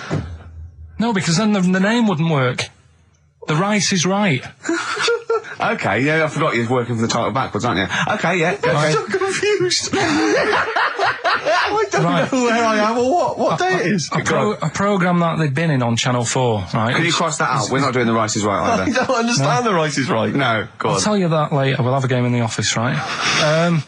A game that they've been in on Channel 4, but has got really big viewing figures. Well, obviously not. Right. Or they wouldn't be binning it. Go on. Do you know 15-1? Yeah. They're getting rid of that, right? Are they? I'm thinking 15 Taiwan. Get some items that are made in Taiwan, right? Get 15 items, and I say what they are, and then you go, oh, I bet it's the vase. Or something. That's the one that's made in Taiwan. Yeah. Can you just explain that again very quickly? No, don't go. Alright, forget that. Cross it out. 15 Taiwan. Right. Go on. This is the one that I've prepared for, because I think this isn't daft, this is good. Let's play a tune and let's hear it after that. Oh, God. I'm very excited. Are we going to play it after that, or are we going to save No, it till... you can explain it after. I'm very excited. Good to hear that again. It's Oh, fantastic. Waiting on a Friend by the Rolling Stones. Yeah? Go on then, Carl. On XFM 104.9, Ricky Gervais, Steve Merchant, Karl Pilkington. Go on. Right, this one. Remember Blockbusters? Uh-huh. Right, this one is good, and we'll do this one. Rockbusters. And remember how Bob Holness used to give you a letter? Yeah. And it'd give you a question, and the answer to that question is that letter. Yes. Right, well, it works like that. So if I said to you, we'll test it out on you, Steve, right? Right, welcome to the show and that. Hello. Let's play, right? And I say, right, your first one is W. Mm-hmm. And the cryptic clue, because it's done like crosswords. Okay. So not quite like Blockbusters. Well, this young man prepared for his death. And it's a W, so the answer... And it's not always going to be like our sort of music, it can be any sort of music that's out there. So the W is the name of... Of the answer. I understand that, but is the answer always the band name, or is it... Yeah. It's always the band name, is it, or the artist? Yeah. And so would the W be the surname, or would you have both the initials if it was someone's name? Would Elvis Presley be EP? Don't get annoyed, no. Carl. These are questions that I knew would be asked. I know because he tested it on me. So you've got to tell them. We That's need the to know point. the rules. If it was Elvis, I'd probably do E. No. Give him the answer. Give him the Right, answer. did you hear the clue? No, give me the clue again then. So the letter is It is a W. cryptic clue, and It's the clue's W. fine. Listen, but- and the go on. clue is, this young man prepared for his death. This young man prepared for his death. Yeah. This young man prepared for his death. And it's a W. And it's his first name. That's what he needs Well, to see, know. that's the... Yeah. Yeah, but I don't... Well, shouldn't we have the initials? Wouldn't that make it easier? I mean, Yeah, wouldn't- but they didn't do that on Blockbusters. It just had one letter. No, they did if it was if... The gold run they often had us for 3 or 4. Did they? Letters, yeah. But it was normally just one word. It wouldn't have been a name or something. All right, then. W... Y. W-Y. Will Young. Excellent. I Right, didn't so understand it. What was this the young Will man... prepared for this young man. So he's sort of mixed, sort of cryptic. Yeah. But I mean, you know, that's a good effort. That's better than usual. No, it's that is better than It's not usual. bad, is it? So do you want to play? Let's play Rockbusters. Yeah, Rockbusters. How many of these have you got? No, because let's just clarify a couple of rules here, Carl. Let's just make sure we thought everything through, because I'm pretty certain when they get these things on TV, they at least have a go at them in the office first before they put them straight on there. I'm sure that's how it works. I'm sure Bob Holness just didn't turn up the first day, and he goes, "Don't worry, we'll wing it. It'll be fine. Bring the students in. Let's have a go." I'm sure they did a bit of preparation. So let's just check. We've got every base covered. Yeah. Firstly, how many questions have they got? I'll to get tell you right? what. Let's do this off air then. Should we play a great tune? Well, yeah. Well, people need to call in, don't they? Because we're doing it, aren't we? Yeah. It'll be all right. And there's good stuff. I've got CDs, right? I've got some compilation stuff and a couple of videos and that. So that's what they're playing for. Call up now, 08700 800 1234. Get them on the air, play the game. Brilliant. What's going on? I don't know. The adverts aren't working today, and I'll have to get an engineer in as well. Right, don't play the adverts. I don't want to play them anyway. Don't play them. It's not our fault if it doesn't work. Why? Do you realise if we were like live, we'd be heckled off the stage? Right, don't play the adverts. We wouldn't survive in the real world. I'll sort that out. Right, get the people on the air now. Just Rick, calm down. Play a record then. Do something for Christ's sake. All right, Sam. Hello. Is it sounding all right today? It is. It's just about. Right. Cheers. Sounded worse. Right. Yeah. And so we've got Sam on the line. Who else have we got there? So we've got Tim as well, haven't we? Hi there. All right, Tim. Tim and Sam. Right, You sound quite similar, lads. Could one of you affect an accent or something? Which one's Tim? Yeah, it's me. Okay, which one's Sam? It's Sam. That's slightly deeper. Slightly deeper. Sam, yeah. And they're not against the clock anyway, are they? So it doesn't really matter. I suppose not. So I think Steve just wanted a bit of variety. Okay. You understand the rule, lads? Could you explain them to us? Right, play it. Okay. Hang on, wait. Well, let me explain, because I mean, life is too short. Now, Carl's going to read out, say 3 clues, yeah, and just shout your own name and answer it, or shout the answer. Shout your own name, then the answer if you know it. It's the person who gets the most right. Okay. Is that all right? Yeah. So, here we go then. Okay then. So shouldn't it be the first to 3? Well, yeah, but then he hasn't got. I've got enough. It's fine. He's got enough clues for that. Right then, here we go. Welcome to the show. Oh God. Right. The first initials ST. Right. Is that right? Well, I don't know. Oh, we don't know, do we? How do we know? Here we go. ST, and the cryptic clue is better than the average homeless person. Okay? Sorry, I think... Is that a band? Yeah. Is it an old band? Yeah. I think that's one word. All right, then S. It's an old 70s band. Better than the average homeless person. Tim? Go on. Supertramp. Supertramp it is. Yeah. Well done. 1 point to you. I have no idea why that's right, by the way. You don't understand why it's right? He's a super tramp. Oh, right. Better than the average homeless person. Yeah. Cryptic. Yeah. Okay, second one. Come on, Sam, you got it. That's actually quite good for Carl. Trust me, Tim. Take that as a good clue. Because, yeah, okay. We won't do this again. Wait, 1-0 to Right, here we Tim. go. Right. F. The letter is F. That's the next one we're moving on to. And the cryptic clue is, the little girl is hungry. What shall we do? The S or F? I've got it. F. Ready? Sam. Peter. Yes, 1-1. Feed her. He's pulled out of Feed her. Yeah. Feed her. Okay. Yeah. So that's 1 each. So this is the decider, isn't it? Wait a minute, ITV are on the phone. Well, you said first to 3, so no, it's not, is it? That's what I said. Just do the 3 clues and who gets the most. Okay, well, we can do that now. So, here we go. I love this. This is rubbish. Go on. So, here's the last one. The initials are AK, right? And the cryptic clue is exploding pet. Shout out your name if you know it.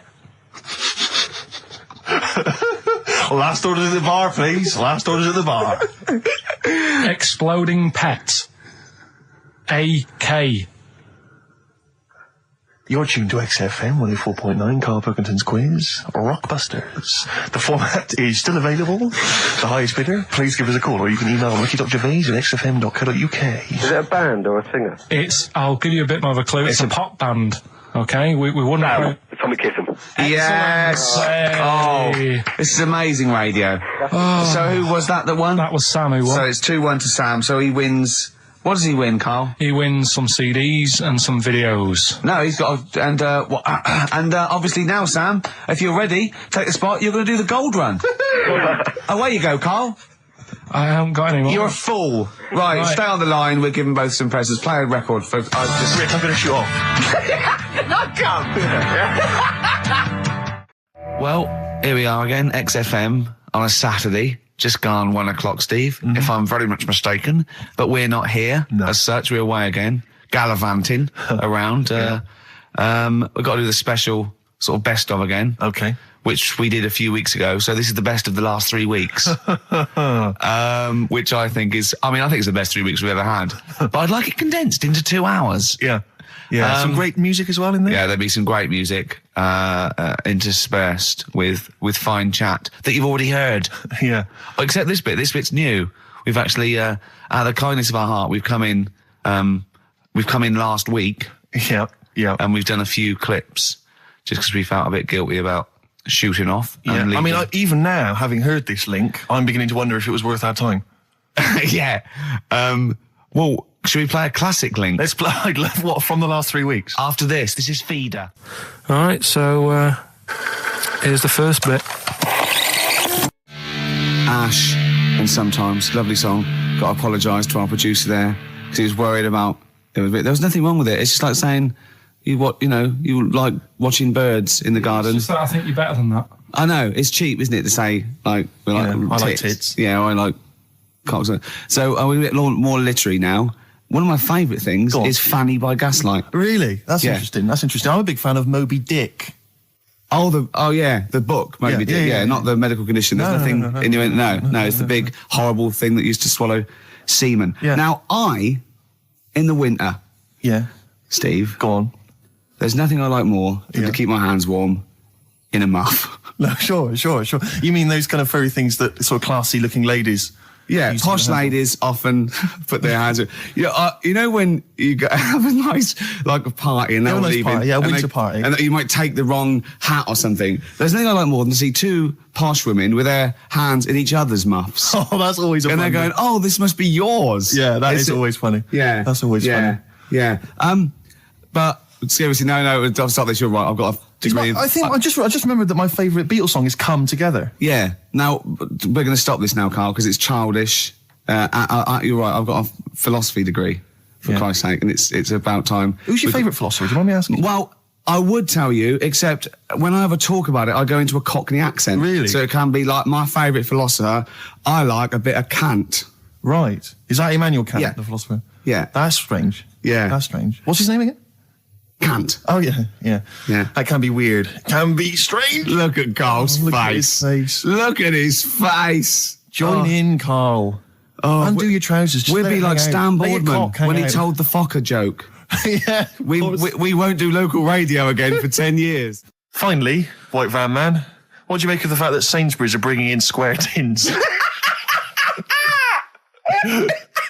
Is that a concern for you? Is that true? Apparently so. Why? Don't know. Like it's easy to stack. This is what the guy in the Sun has said. That should be interesting. That should be his comment on Sainsbury's are bringing in square tins. Is that should be interesting for meatballs.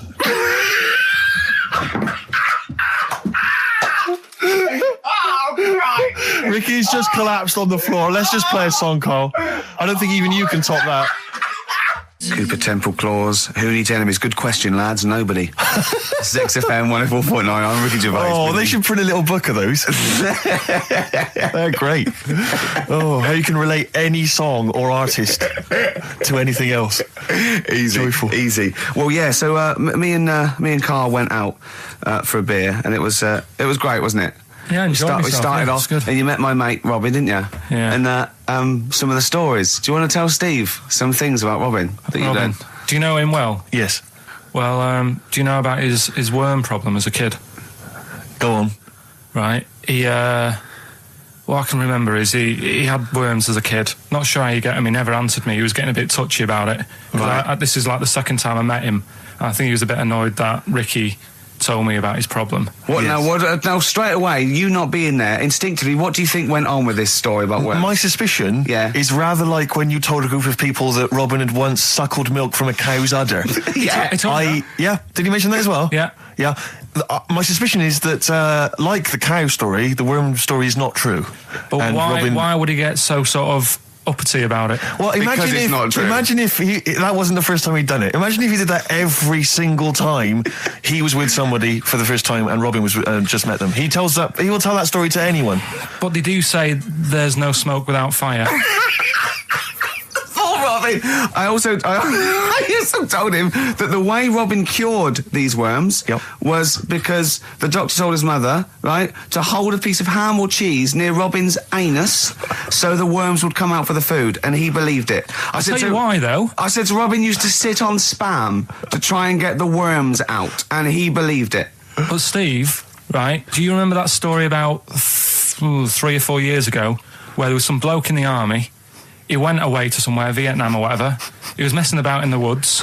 Messing about in the woods? Shouldn't he have been fighting? Whatever. Yeah. Right, and he walked through some lake, and I think he'd cut his toe or something on something, and some worm of some sort crawled in the gash. Yeah. And it was in his body, and the doctor said, we've got to get this out of your body.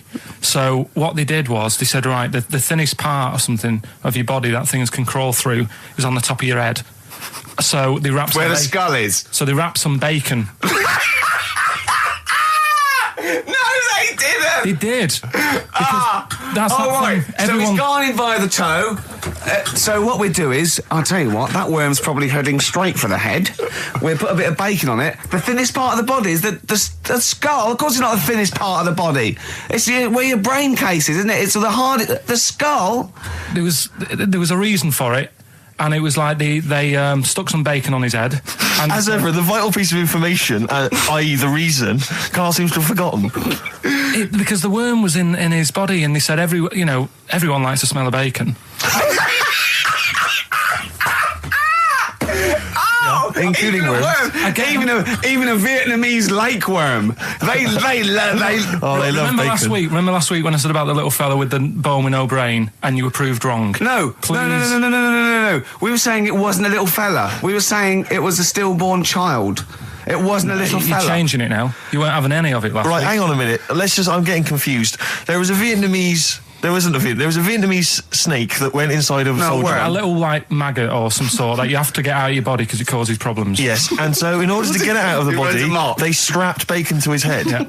That is great. This doctor. And did that work? I think so. They had a picture of him smiling. Oh, God, what, the worm or the bloke? The bloke. Oh, dear. Honestly, I hope someone knows the story. And right. It was about 3 years ago, I reckon. Okay. And, yeah, it did work. G.I. Bacon. So this is why the worm burrowed out of his head to get the bacon? Get to the bacon. Right. That's great. So this is why when Robin was telling his story, I was a little bit disappointed if it wasn't true. Right. Because in a way... You know Robin's never been to Vietnam. No, but what do you really think that Robin... Well, as Robin said at the time, Karl, why would I sit on ham, then tell Ricky Gervais? It's a very good point. Because if he was a kid, you do daft things like that as a kid. Right. He is telling Ricky Gervais, though. Yeah. And then, bless him. Okay. And then anyway, Robin left, and I tried to chase him, but he got away. He knows. And then we had a few pints, and then Karl embarked on some of the greatest stories ever told. Can you tell the story about your dad?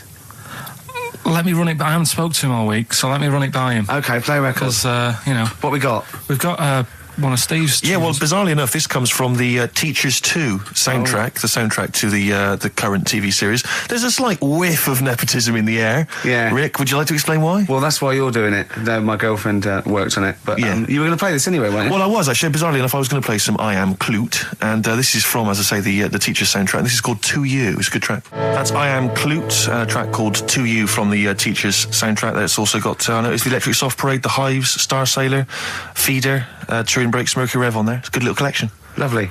Karl has just had confirmation. He's looking smug because someone phoned up and went, it is true, it's a Laogai chi worm and you wrap bacon around your head.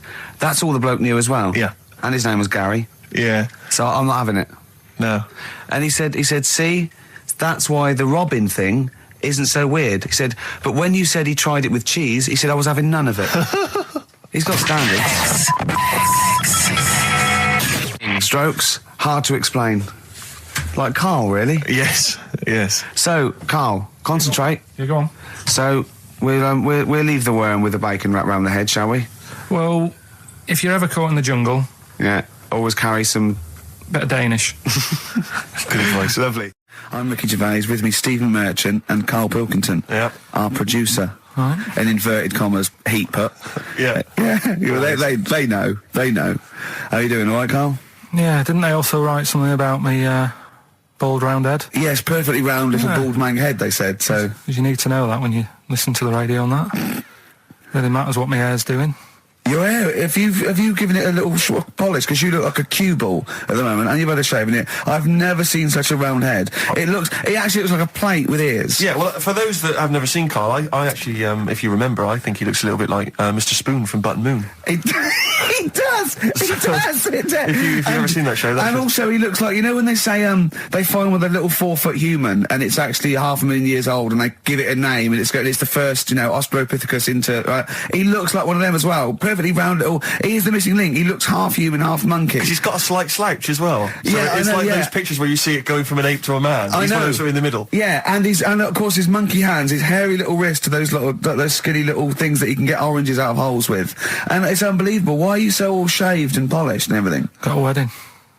What? Got to go to a wedding today, so thought I'd clean myself up a bit. Yeah. Shouldn't you be wearing a suit or something? No, I'll go home and put something on. Oh, okay. But Suzanne said, make an effort. I sort of had a shave and that, and then I came out of the bathroom. She said, "Oh, your head looks a bit sort of eggish." She's right. She always worries about when I have a shave, because I just, That's your girlfriend, Karl. I know. Saying that. Just think, so don't worry about Heat saying it. The funny thing is, it's Boyd Hilton, I think, of Heat that wrote it. And he's got a little bald head. Yeah, no, don't slag him off. Yeah, but on the end of his review, does it say, written by Baldy Boyd? No, because it doesn't matter, it's a magazine. Don't worry about it. Looking forward to the wedding? A bit boring, innit? But you gotta do it. They're probably listening. Should we do a shot? No, it'll be a great day for them, but I know what will happen. Suzanne will see, all the fuss and that, and then she'll get ideas, and I'll have to let her down and all that. Why is it you don't want to get married again? I always forget. It's just... Who's it for at the end of the day? I've been with Suzanne for 11 years, right? Sure. We're happy. Well, I am. That's what counts. You're never happy. I am. I'm all right. Yeah, no, I know you're happy with Suzanne and everything, but apart from that, you're never happy. You are the most grumpy, moany thing in the world. I mean, I get annoyed, but I'm always happy. I was annoyed here. I was happy coming here, but there was a bloke behind me walking and scuffing his feet. He had a pair of those stupid skulls on, and he was clicking and scuffing. Wear some shoes. You don't have to click. Pick your feet up. Flip-flops annoy me. But I'm happy. I'm just annoyed. You are just like, oh, the world's on me. It's rubbish, this. I know the world's great. It's just sometimes people annoy me by being there, But Steve said I should be locked in one of those towers that princesses used to be locked in fairy tales, because everything annoys me. But you're grumpy. I'm not. I'm all right. XFM 104.9. We're not here. This next clip is one of my favourite clips. Look. It needs no introduction. Here it is. Right, okay, educating Ricky. What have we got? Airy Chinese kid, go on. Right, yeah. This is the... I didn't want to do this.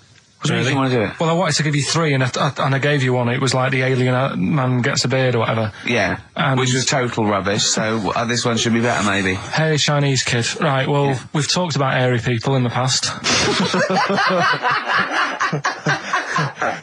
True enough. Aren't we? Yeah. The little kids who grew up in woods and hung around with wolves and that. Yeah, again, you're confusing it. Yeah, they're not. There were some people that were born very hirsute. They were not the people who were brought up with wolves. Yeah. You just put that together in your Homer Simpson type mind. Right, well, this is like a sort of close to that sort of story. Yeah. But the weird thing is, right, Chinese people aren't that hairy as a nation. No, seriously, that's a well-known fact. They don't have that much body hair and stuff. Okay. So this little kid who was born over there, he was like covered in stuff. Was he? And it was only his nose that wasn't hairy. The rest of his body was caked in hair, right? And his hair sort of... What sort of hair was it? Was thick hair. No, what I mean is, was it sort of, like a pony's mane, so he just looked like an Ewok. You know what I mean? Just like hanging down, sort of straight, dark hair. In the picture, it looked like it grows from his eyebrow. It grows from his eyebrows quite thick, and then it just goes all the way over. You don't think it was just really long eyebrows that he'd done a comb over? No, it was all over his body. It had a picture of like his back and that. Yeah. And had he styled it? Had he styled it at all? Did he have any quiff or? No, it was just hanging all over him. Yeah. And they were like, this is a bit weird, happening in China, where we're not normally that airy. That was the scientist speaking there. And the local press and that were getting him down, calling him Monkey Boy and all this. Oh. And thinking Chinese press. But the doctor, yeah. Oh, they're cruel, aren't they? The doctor, like those game shows. That's Japanese, isn't it? Yeah. And the doctor said, I was talking through all that time while we were just like talking to each other then. Because I turned round and I still saw he was talking.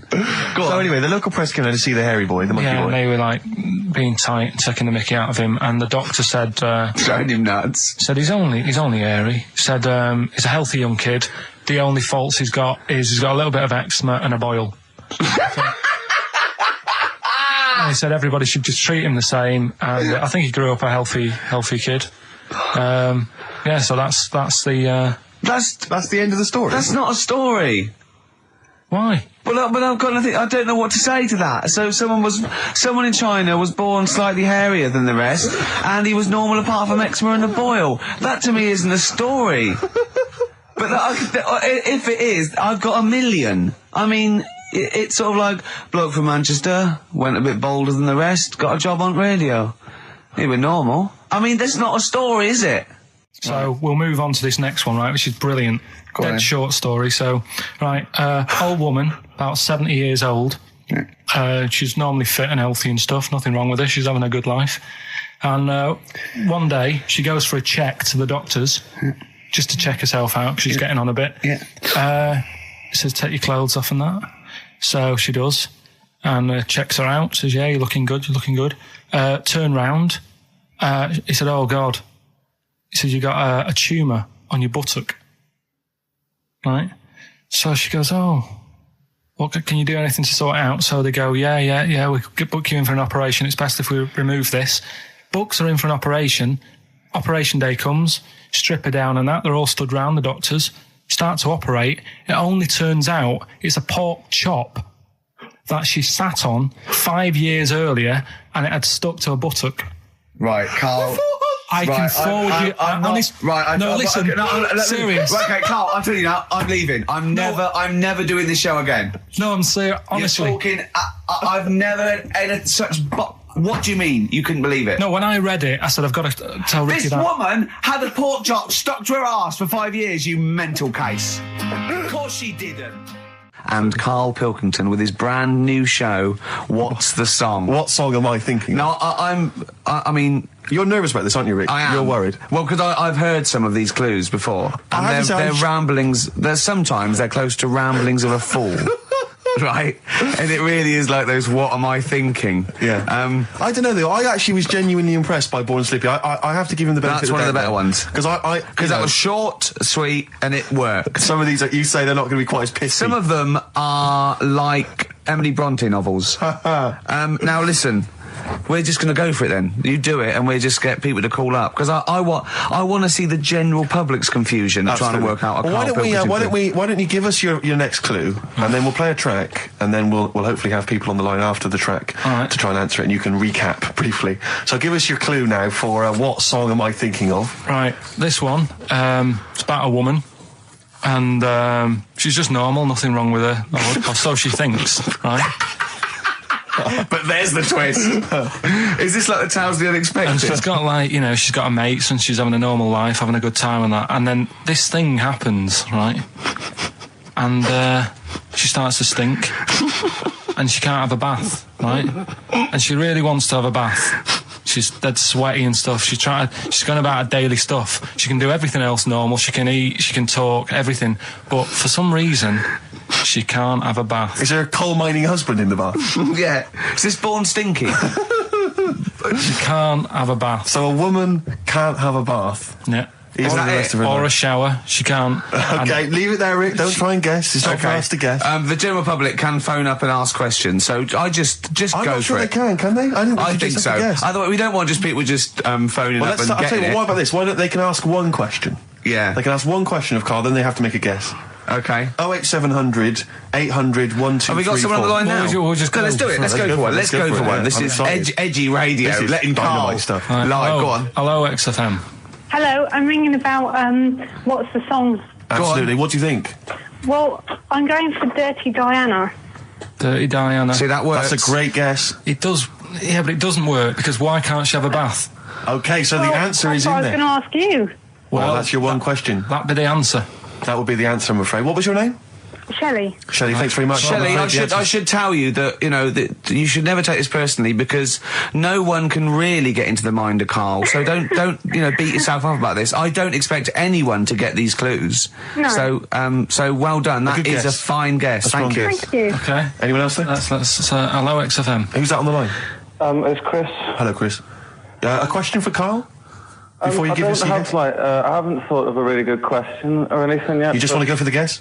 No, what I thought was, I'm sure Simon Mayo used to do this when he did the breakfast show on Radio 1 years ago. No, it didn't.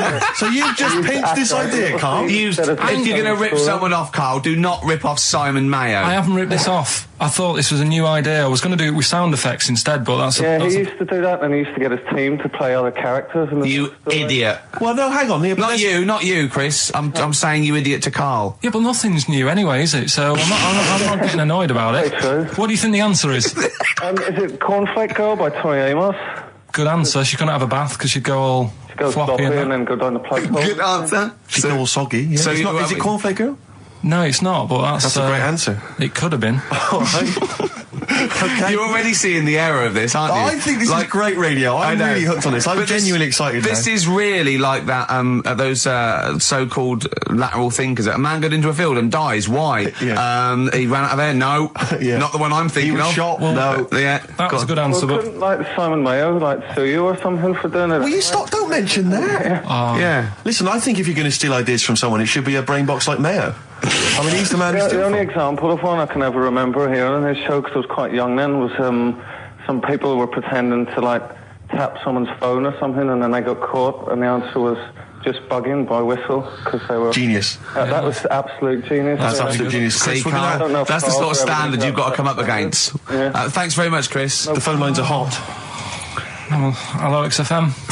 Hi, is it Candy Perfume Girl? Is it what? Candy Perfume Girl. Candy Perfume Girl? Yeah, Candy Perfume Girl. Is it? Well, who's that by? Madonna. No, it's That sounds like an obscure album track.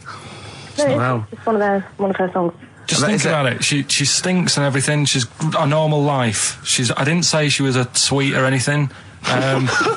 But for some reason she can't have a bath or Is a this shower. a big song? Just to give him a clue. It's a bigger song than Candy Sweet Girl. Thank you was very a much single. indeed for your guess. It clearly isn't Thank right. you. Cheers. Sorry. We Okay, played one more, then we go Yeah. to a record. Come on. Okay. Go on. Hello, XFM. Karl, Yeah. is it High and Dry by Radiohead? High and dry. High and dry. Now that's great. She smells, which is another word for high. She's dry because she doesn't have a shower. Karl, if it isn't that, yours will never be as good as that. He's the winner. Whatever you're thinking of, that clue is brilliant. What's your name, mate? It's Richie. Richard. I mean, you can't beat that. That's a bit too lateral. Don't be stupid. It's perfect. He's made yours into a clever clue. He's made high, she smells, dry, she never gets in the bath or shower.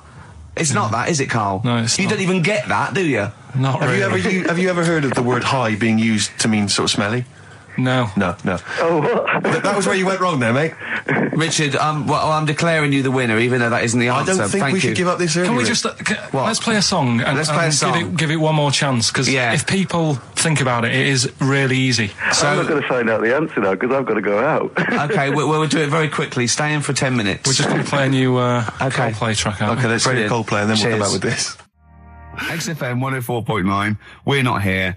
Oh, it is a bit like being Dennis Norden, playing some great moments from the show. I just imagine Dennis Norden one day, sort of just like waking up out of his stupor. He's doing this, and he'd go into the producer and go, I've just seen a couple of my programmes. I just saw it'll be right on the night 18. It's It's terrible. Why didn't someone tell me? Well, we didn't want to upset you because, you know. But I've been doing it way too long. Well, you could just let me go on forever. Well, until you died, yeah. Well, why can't my son take over? Well, he's 80, Dennis. And the jokes I'm doing, they're awful. They're just, why have I got that clipboard? I've written these jokes, they're not funny. There's an audience, they're laughing. What are they laughing They're not at? laughing, they're not laughing, that's canned laughter. Who are those audience? Who goes to an audience for It'll Be Right on the Night? A lot of them are older than you. It can't be right. Do you know we have a 15% fatality in one of your audiences? But I went home at Christmas, I watched one of the episodes. Yeah. I was with my family and friends. I said, watch this, you'll love it. Stony face, no one laughed. They all thought it was Well, it is Well, why didn't you tell me earlier? We didn't want to hurt your feelings. You're an old man. You may be upward of 102. I didn't realise. Yeah. A quick query for you. This is from Jay. He's got a problem here. He says, my parents won't let me ditch my studies. He's currently reading modern languages at London University. Sure. He wants to follow his dream, but his parents won't let him, of being a dancer. Carl. Worse than that, he says that they're trying to arrange a marriage to a bunch of minging daughters of people they know from good families. He doesn't know what to do, so he's got the arranged marriage coming along, and he's also got, he basically wants to be a dancer. His parents are forcing him into something more practical. Well, the first thing, right, I don't think Live your dreams? The arranged marriage thing is such a bad idea. Okay. Because I think too many people go on looks. Right. And then you soon get bored of that, and you find out the person who you're knocking about with, it's actually not your type. Right. Why don't you arrange marriages for people? Well, I'm just saying, right, so I'd say, Jay, go along with that. I wouldn't worry about it. Okay. I mean, if they're really ugly, then, don't go along with it. But if they're half bad, put up with it. That's all right. The dancing. Brilliant. Right? That's that solved. Brilliant. I wanted to be a dancer. After I did the boxing, right, I joined a dancing thing just near Man United's ground, right, called Twiggy's. Went along, I wanted to learn some moves. How old were you? Well, it was when Michael Jackson was, pretty big, so about 83, 84, 85, something like that, around there. Wanted to do it. When I went, it was shut, and it had become like a warehouse for toilet rolls. So in a way, I wonder what would have happened. Sorry, how is that an anecdote about you going through dancing? You've told me before you did boxing for a while, you did dancing for a while. You had a true fight in the boxing. You didn't even get in the. That's not an. Imagine if that was a film. This is a boy's dreams of becoming a dancer. Oh, it's shut. Next on. I mean, how is that a story? Yeah, that was Billy Elliot. Do you think it would have won quite as many awards? Yeah, brilliant. Footloose. All right, Yeah. I'm fed up. They banned it. Let's go. Oh, it's shut. Flash dance. First, there was. It's a warehouse. Never mind. I'm just saying, you'll find something else. I think I got a go-kart after that. I bought a motorised go-kart and kept myself busy with that. So. There's always other Just things. think, Alan Bennett has to sit down and really sweat over his stories.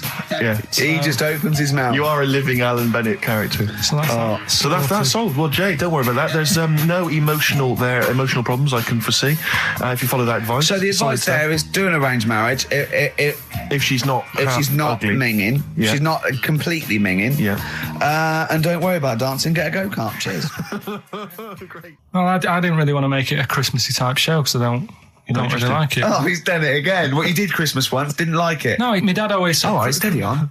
Dad said Christmas morning was for for me. So he used to stay in bed. So he never... That's brilliant. That's a great thing to say, isn't it? Yeah. Christmas morning's for you. Run wild. Do what you want. Just don't bother me. I'm going to Honolulu for 2 weeks. That's great. Dad, it's Christmas. Do I have to do anything? No. So my mum used to get up because she used to like to see my face light up, when I open my presents. And then... to give fireworks. And then I'd have to go to my bedroom from about 6 o'clock onwards because my mum and dad were into having big Christmas parties and I wasn't old enough to go. Right. So they'd say, right, you've had your fun there, you go up to your bedroom, stay in there. Really? Yeah, I remember one year, right, I got a train set, that's what I wanted. Yeah. Right? It's brilliant. Playing with it all day. I thought, I don't mind about the party, I'm happy staying up here playing with this. Brother comes in, he's had a few, right? He's going, give us a go on your train. How old is he? He's a bit older than me, so he might have been let's see. Well, let him be 18. Probably about 18, 19, And how old something were like you? that. I had a train set, so I don't know, about 14. something like that. Yeah. Right, so I'm playing on that, loving it and stuff. And then he comes in and goes, gives a go. He turns the transformer up to like 14. He went really fast for about 5 seconds, broke it, and then he went back downstairs. Wow. So Christmas, I hadn't even got to Sounds Christmas like Day. the Conservative government with British Rail. Satire, though. Satire, Rick, I just thought that there's satire. If there's any satirical shows listening or magazines... It doesn't work in any way, because there's the analogy falls down apart from there being a train. Think it through, though. British Rail was trains. Yeah. And the government broke the trains in many... Well, they didn't break them, like, not officially breaking them, but they kind of... It does work. It's perfect. I'm very pleased with that. And I can't... And no one's asked him to be on Have I Got News For You? It's weird, isn't it? Because it's strange, that, when you've got a satirical mind that's as quick as that. Yeah.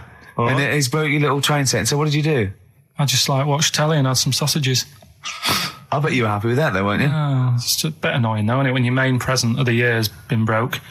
And did it ever get it fixed? No, that was it. Put away. I'm intrigued why your parents wouldn't let you come and join in the festive fun. Was it like really debauched down there? Was it like eggnog everywhere? Well, no, but I mean, that's fair enough. 6 is a little bit early, but I just think, if you're a kid, he had his fun, put him to bed at 8, maybe. And do you think so on Christmas Day? I thought that was a day for family. Well, not if there's a party going on. Well, don't have the party on the Christmas Day. Well, that's another option. Yeah. Your parents are weird, aren't they? A strange breed. Well, I think that was the year, right? You're talking about buying presents and stuff. I think I did treat my mum I didn't buy my dad anything. I think that was like when I got a bit older, he used to get me dad something because he wasn't that bothered anyway. No. So, got me mum, there was a cheap shop, right? Of course. Thank God for that. Called Snips. Right? So I went in there and I thought, let's see what I can get her. And remember Victoria Plum? I don't think so. Well, it's like a fairy character. Right. I mean, mum's into gnomes and stuff, right? So I thought, right. She must be pleased with you, then. Victoria Plum. I was thinking, is that one of the neighbours? Is it like a brandy liqueur? Do you remember Victoria Plum? Victoria Plum. Victoria Plum, yeah. It's like a little fictional sort of character, right? Okay. So I saw it. I thought, yeah, she'll love that, right? So I did my paper round, saved up for 2 weeks, right? Aww. Got that sorted, went to Snips, bought the Victoria Plum. Next day, I'm in town with her, right? So I think, I know what I'll do. I said, come in here a minute, right? So we go in and we're looking around and I tested her, right? I went, look at that there. That's all right, innit? And she goes, it's bloody awful. Oh, Karl. Oh, Karl. Oh, God. So then Christmas Day comes. I said, don't bother opening it. She said, no, why? I said, no, why did you still give it to her? So, well, it's too late. I'd already bought it. Oh, Karl. So she opened it and I was like, and she said, that's nice. I said, why are you saying that? I said, the other day, she said, it's bloody awful. She said, no, I thought you were pointing at something else. Oh, no. So that's why I don't get anyone anything anymore. Oh, God. Play record. Oh, God. Oh. So we get onto conversations. He's talking about. He's asking me stuff about evolution. Tell me that. Why did the giraffe? What's that rubbish about the giraffe getting a long neck? I said, well, it didn't try and get a long neck. It was selected because, Anyway, I went into evolution for him, and he said, but why would evolution do that? I went, well, you think that evolution didn't do anything? There's not this consciousness. There's not this will that a giraffe has to stretch its neck to reach the leaves. One had a long enough neck to survive and pass it. He was going, yeah, but why did evolution? This isn't. But by the way, this isn't the most stupid thing. This is warming up. This is about 8:45. Sure. Right? He said, why didn't evolution make a giraffe good at carpentry so it could build a ladder? Right. Yeah. Okay. No. All right. Okay. So he's thinking around it. He's trying to pick holes in evolution. Yeah. We get on to. I said, well, things are. I said, we can see the speed of evolution in lower life forms like bacteria, viruses. They evolved. That's why soon we won't have an antibiotic that can kill some certain bacterial strains. And he said, and this is about 11:30. And I said, I'm going to bed. Right? He said, in the future, they reckon that you'll be able to wake up and eat a yogurt you can have a chat with. I don't know what that means. Let's put a song on, right? No, and we'll come back to it. So you're going to explain that? Yeah. You've got an explanation. The Verve and Sonic on XFM 104.9. I'm Ricky Gervais, with me Steve Merchant and Karl Pilkington. So let's just get this right. What did Karl say? He's just specifically giving those words again. He said, they reckon, and I said, I'm going to bed. He went, no, really? I said, no, I'm going to bed, Karl. There's no point now, because, I mean, it's just like you're talking gobbledygook. You know what I mean? I might as well talk to a pot plant. Yeah. He said, in the future, they reckon, I don't know who they are. Sure. I don't know, people who post things on the internet that he reads. I think the Telegraph. Anyway, complete the sentence. They reckon that in the future you'll be able to wake up. I love it. There's always a little scenario, an embellishment, like this little. Oh, hello, darling. Here's your yogurt. Hello. You'll be able to wake up and eat a yogurt you can have a chat with. All right. Well, thanks for that, Rick. I'm looking at you. I'm going to throw that over to Karl now. Right. It's when I was away on holiday, right? I got. I don't normally buy the Telegraph because it's too big and that, innit? So, but they were giving it away for free on the plane, so I thought, ding dong, might as well have it. Mm-hmm. And I saw a couple of things in it. I thought that would be interesting. I saw this thing about the future, and it was talking about evolution and what have you, right, which I always find weird, because I always think that maybe we've sort of done it wrong anyway. Do you know what I mean? I sometimes think you can't evolve. By definition, evolution can't get things wrong. Things change, that it's not successful, it can't pass on its genetic material, but if you're around, it's working. If you're around, it's working. Slugs are as evolved as they need to be. Slugs are as evolved as you and me. That's true enough. Yeah. No disrespect, but it works. It works. Sorry, they're around. Anyway, what's your point, Karl? No, I mean, I think we probably would have been better off staying as a fish. Just because there's more water than land, isn't there? Right. And you wouldn't drown. This is why I went to bed. No, I'm thinking of dozing off now. Yeah. No, but it went. Do you know what I mean? From what was it? It was bacteria. It was fish, mermaid, man, onwards and what have you. So anyway. Oh God! No, there are a few knowledge gaps in your theory of evolution. All right, you generally got it right though. So I mean, basically, yeah, it went bacteria, fish, mermaid, man. What's next is the big question. So it was telling you all about this and what have you, and saying how like we shouldn't have interfered, because maybe if we wouldn't have invented planes and what have you, maybe we'd be able to fly and what have you if we really needed to and stuff like that. Okay. So we've interfered with evolution, you see. Right. Well, then it was saying, well, what's the future got? Well, yes, in one way we have interfered with evolution. Yeah, the evolution of the human being in society is changing. It's no longer based on the strongest or the fittest, because medical science can keep us alive long enough. People can pass on their genetic material where without this civilization they wouldn't have been able to. So yeah, there are different parameters, there are different pressures, there are different things that say whether we're going to pass on our genetic material or not. Okay, so in that sense you're right. And that, Rick, as far as I'm aware, has led to a yogurt that you can eat and have a conversation with. So this is what it was saying. It was just saying, you know, we're living in mad times and that. You know, there's a lot of weird stuff going on. One of which is... And the fellow was just saying, you know, with computers and stuff like that, the way it is, we'll be able to wake up, go on, have a chat with your yogurt and have something to eat. What do you mean, have a chat with your yogurt? Because of the amount of... I mean, you have them yogurts already, those friendly yogurts. Those bacteria-friendly ones, so this is just a really friendly one. Yeah, they don't... Oh, God! I'm my best! Do you know what, sometimes, Karl, I think that we're having a chat with a yogurt. Do you know what I mean? There can't be any difference. Yeah, but then I'm always reminded that would be more entertaining. That would be more informative. That was Jane's Addiction. This is the Best Of Show on XFM 104.9. I'm Ricky Gervais, with me Stephen Merchant. Yes. This was a clip show. We recorded this a couple of weeks ago. I hope you had a Merry Christmas. It's not over yet, because tonight at 9:50 is the second part of The Office Christmas specials. It's brilliant. Watch it, and we'll be back next week live. I'm Ricky Gervais, with me Stephen Merchant. Bye. Have a great new year. Class. Rock the Casbah. I love the fact you had at least 3 minutes to get that right. I know. Prepare and get that right. I know, but my mouth was full of Maryland cookies.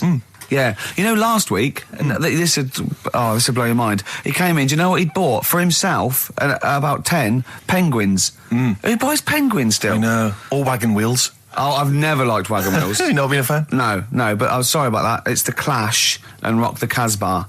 Talking about records, have I told you that time my brother-in-law, he was moving out of his place, I think moving in with my sister, and I was about like, I don't know, 13, and so he was about, 30, and I moved in, and he brought round all, his records when he was storage to leave them at our house, right? And he had all these old sort of records, 50s and 60s records, no, I was right, and they put them upstairs, and I was looking through them, and it's just all like Elvis stuff and Beatles stuff, and there was a mate of mine who loved Elvis, okay, and he had loads of chemicals, yeah, he had loads of chemicals, and I was into chemistry, and he said, "Let's swap me some chemicals for them," so I sort of nicked about 5 Elvis singles, and I got all these chemicals, and then the guilt just hit me. I just thought, well, he's going to notice that. And one night, I just came downstairs and I confessed to my mum. And she went, all right, well, I won't tell him, but you've got to be good. And it's sort of like I was just really, really good for a year. And then I remember when I was about 18, my brother was talking about it. And he said, did you ever play those records I left for you? Brilliant. He told my mum, he said, these are for Ricky. She just didn't tell me. She was sharp, wasn't she? She used opportunism there. Oh, that's genius. And that was it. That's why I was good. But you've never stolen anything since, have you? No, I don't. Except that spate of shoplifting after that to teach your mum a lesson. yeah. Well, I went round and arson. No, I did. I just couldn't believe it. It was terrible. Like when you're born, you're a little baby, wrinkly and stuff. When you get older, you sort of morph into a baby again. And you go through the same phases. So when you're young, you buy singles. You get old, you got nothing to do all day. You got all your pension money. What will I buy? Cliff Richard's on the telly. Here's my video, buy me song. You see, that started off as quite a sensible point, because I actually think they do it. But what was all that alien stuff about when you're born, you go wrinkly and you go wrinkly again? Sometimes you mix like normal things that human beings say with I don't know what. Well, look, when you're a baby, you've got a little bald head, no teeth. You get old. What happens? Are you a philosopher? You're an official philosopher. Because, I mean, it sounds like it. Oh, Karl, play a record. You're a gem. You're a diamond. But we're talking about MTV, right? And I was feeling a bit nervous, wasn't I? About like, you know, the way I look. Right. And what have you. And then I watched a bit of Celebrity Big Brother and all the fuss that Mark Owen's getting. And he's not that good looking, is he? He's a very... I want to be Mark Owen's mate. If anyone who knows Mark Owen or Mark Owen's listening, I want to be his mate. I think he's brilliant. I think he's a nice lad. But what I'm saying is, right, all the girls go mad over him. Yeah. And he's not that good looking, is he? Well, no, he's got to... He is in a certain way, isn't he? That sort of non-threatening sort of... Yeah, but he's not stunning, is he? Do you know what I mean? No. Well, what's your definition of a stunning? Yeah. Well, who do you like? Someone who you look at and you go, God, they're good. Which bloke do you fancy? What bloke do you think's attractive then? So if I was into men... Yeah. In fact, you can still say a bloke's a good looker without fancying him. Who do you think is attractive? Probably... I mean, it depends what you're looking for. No, just look. Just look. There's different looks as well. Of course, yeah. Who would you say was attractive? Who would you say was like stunning in your definition? A good-looking lad. Yeah. Good-looking lad. Oh, look at him over there. He's...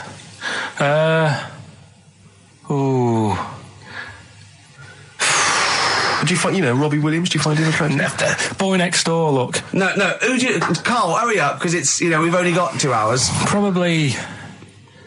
I can't think of one offhand. Mark Owen is pretty good looking then, really. There's not... Just name one bloke that you think's an attractive guy. There must be one bloke that you've either met or that you've, seen in a pub Who do you think on a is poster. Attractive? Tell you what. Go on. Tell you what. Works here. Young Alex Zane. Alex! Well, we know Alex, maybe we can fix you up. Oh, I love you, Alex! You've got I just like the way, the things that interest me, I remember. Things like snakes not having ears and stuff. Yes. I didn't have to read about that. No, you just learned that, yes. You saw it on the telly, didn't you? You saw it on that Ian Wright programme. Yeah. Yeah. And this is what Karl said to me. He said, it's actually, I called Karl up in the week, and Reese was with him. Reese used to be on XFM, and he took the phone, and he went, Karl's worried, I've seen that programme. He said, snakes don't have ears, right? He said, so you can creep up on them and pick them up. And he said, Karl's worried. He said, how would you ever put them down again? Because then they know that you're there. I woke up the other night quite late. Worried about that. And I said to my girlfriend, I said, how do you put a snake down? And she said, what are you talking about? I said, that Ian Wright thing, this guy managed to pick up a snake. And do you know that thing where they clamp its head on a jar to get the poison out? I do now. Right? They did that, but they didn't show you how they got rid of it. And I thought, it could really get nasty, because it's obviously annoyed that you've had its head pressed in the jar. Yeah. Right? They hate that. Now... Especially as it's in front of their mates. When you lift it off, yeah, right, you've got hold of it. Yeah. If you go to chuck it down, it's going to turn on you. It's going to go wild, isn't it? So, I just wondered. Well, what you do is you never put it down, Karl. Yeah, that's why that bloke has got about 11 or 12 just carrying him. Exactly. Yeah, you never put it down. You sling it. Who cares? You just throw it, don't you, really far? That's not that. I don't think you should throw snakes. But Karl, listen, don't worry. We're not asking you to get involved with snakes. Rick, I sometimes get off at the Tube at Tottenham Court Road if I want to look at the record shops before I come into XFM, and I always cut through Chinatown. Oh yeah. And every time I come through Chinatown, the same thought always strikes me. I always feel like I want to just gather all the little locals, all the little Chinese fellas, just gather them round and just go, guys, in what way is this a town? It's not, is This is not, at best, what you've got here is a novelty street. Yeah, Gerrard Street is not a town, No, mate. it's not a town. You've had this for like 100 years. It's not expanding. Yeah, yeah. You can't just call it Chinatown and claim it's a town. If I was them though and you did it, I go, what are you talking about? It is a town. It is a town. It's our town. It is a town. It's our town. We got all lots of stuff. Where's your church? Where's your mayor? We got a betting shop. Not enough. It is. See, all you've got here is restaurants. No, No. Got a little supermarket with snacks. What does it sell? Snacks. Specifically, I would imagine crackers. Yeah, yeah. Do you want to buy a dragon? Do you want to buy an ornamental dragon? If I wanted to buy one, this is where I would. Do you want to buy a gold dragon? Is it made of gold? No, it's made of plastic, but it's sprayed gold. Do you want to buy that? It's not a town. It is a town. It's not a town. Yeah. And it annoys me because when I first came to London, I genuinely thought Chinatown was going to be this amazing, what they've got there is you'd hear a gong and every time you went in there, and there'd be rickshaws and people walking on those little sort of wooden shoes. You know those ones? They're brilliant. They are just clomping around in them, but nothing. It's nothing. It's just. Yeah, exactly. Yeah. It just reminds me of, have you ever been to any of those sort of museums? You tend to have them up north where they've got you sort of sit in a little cart and it sort of rides you through kind of, I don't know, it might be Newcastle, the Victorian era. Yeah. Can I have half a pound of those sweets, please? Exactly. Of course you can. If there were some animatronic men, it would just be an exhibit. Yeah. Although their concession to being 100 years ago is that there's some scales in the shop and there's a horse outside. Yeah. That's it. That's it. Exactly. Yeah. The traditional sounds and smells of old England. And the voice of going, of course, there was no television. Exactly. Amazing. Yeah. Amazing. Brilliant. Yeah. Welcome to Chinatown. Ding. So it's not, it's a good point. Is that a piece of traditional music? Ding, ding, ding, ding. Yeah. Is that some traditional Chinese music, or is that music that someone in this country wrote, thinking it sounded like Chinese music? I think it was the Vapors, wasn't it? Oh, is that what it is? That? Because it sounds so, that's the music, isn't it? But are you sure they didn't take that from some other source? It's that pentatonic scale, isn't it? What is it called? It's the black notes on the piano. Right, that's the one I can play along with EastEnders.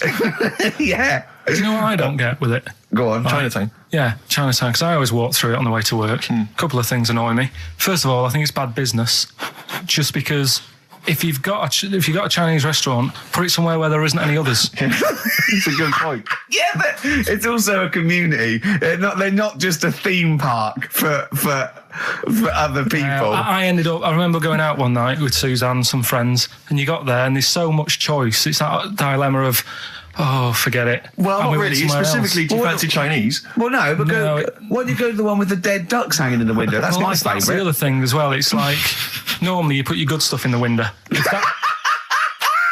that's what's in the window. Yeah. Right? Yeah. And the other thing that annoys me, walking through it today, there's always lard on the floor.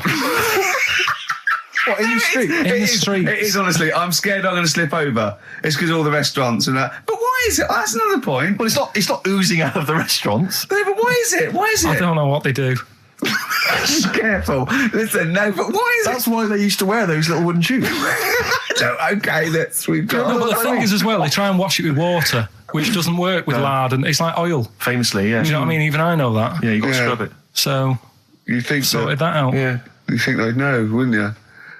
Yeah. Right. Anyway, thanks for your thoughts on Chinatown, Carl.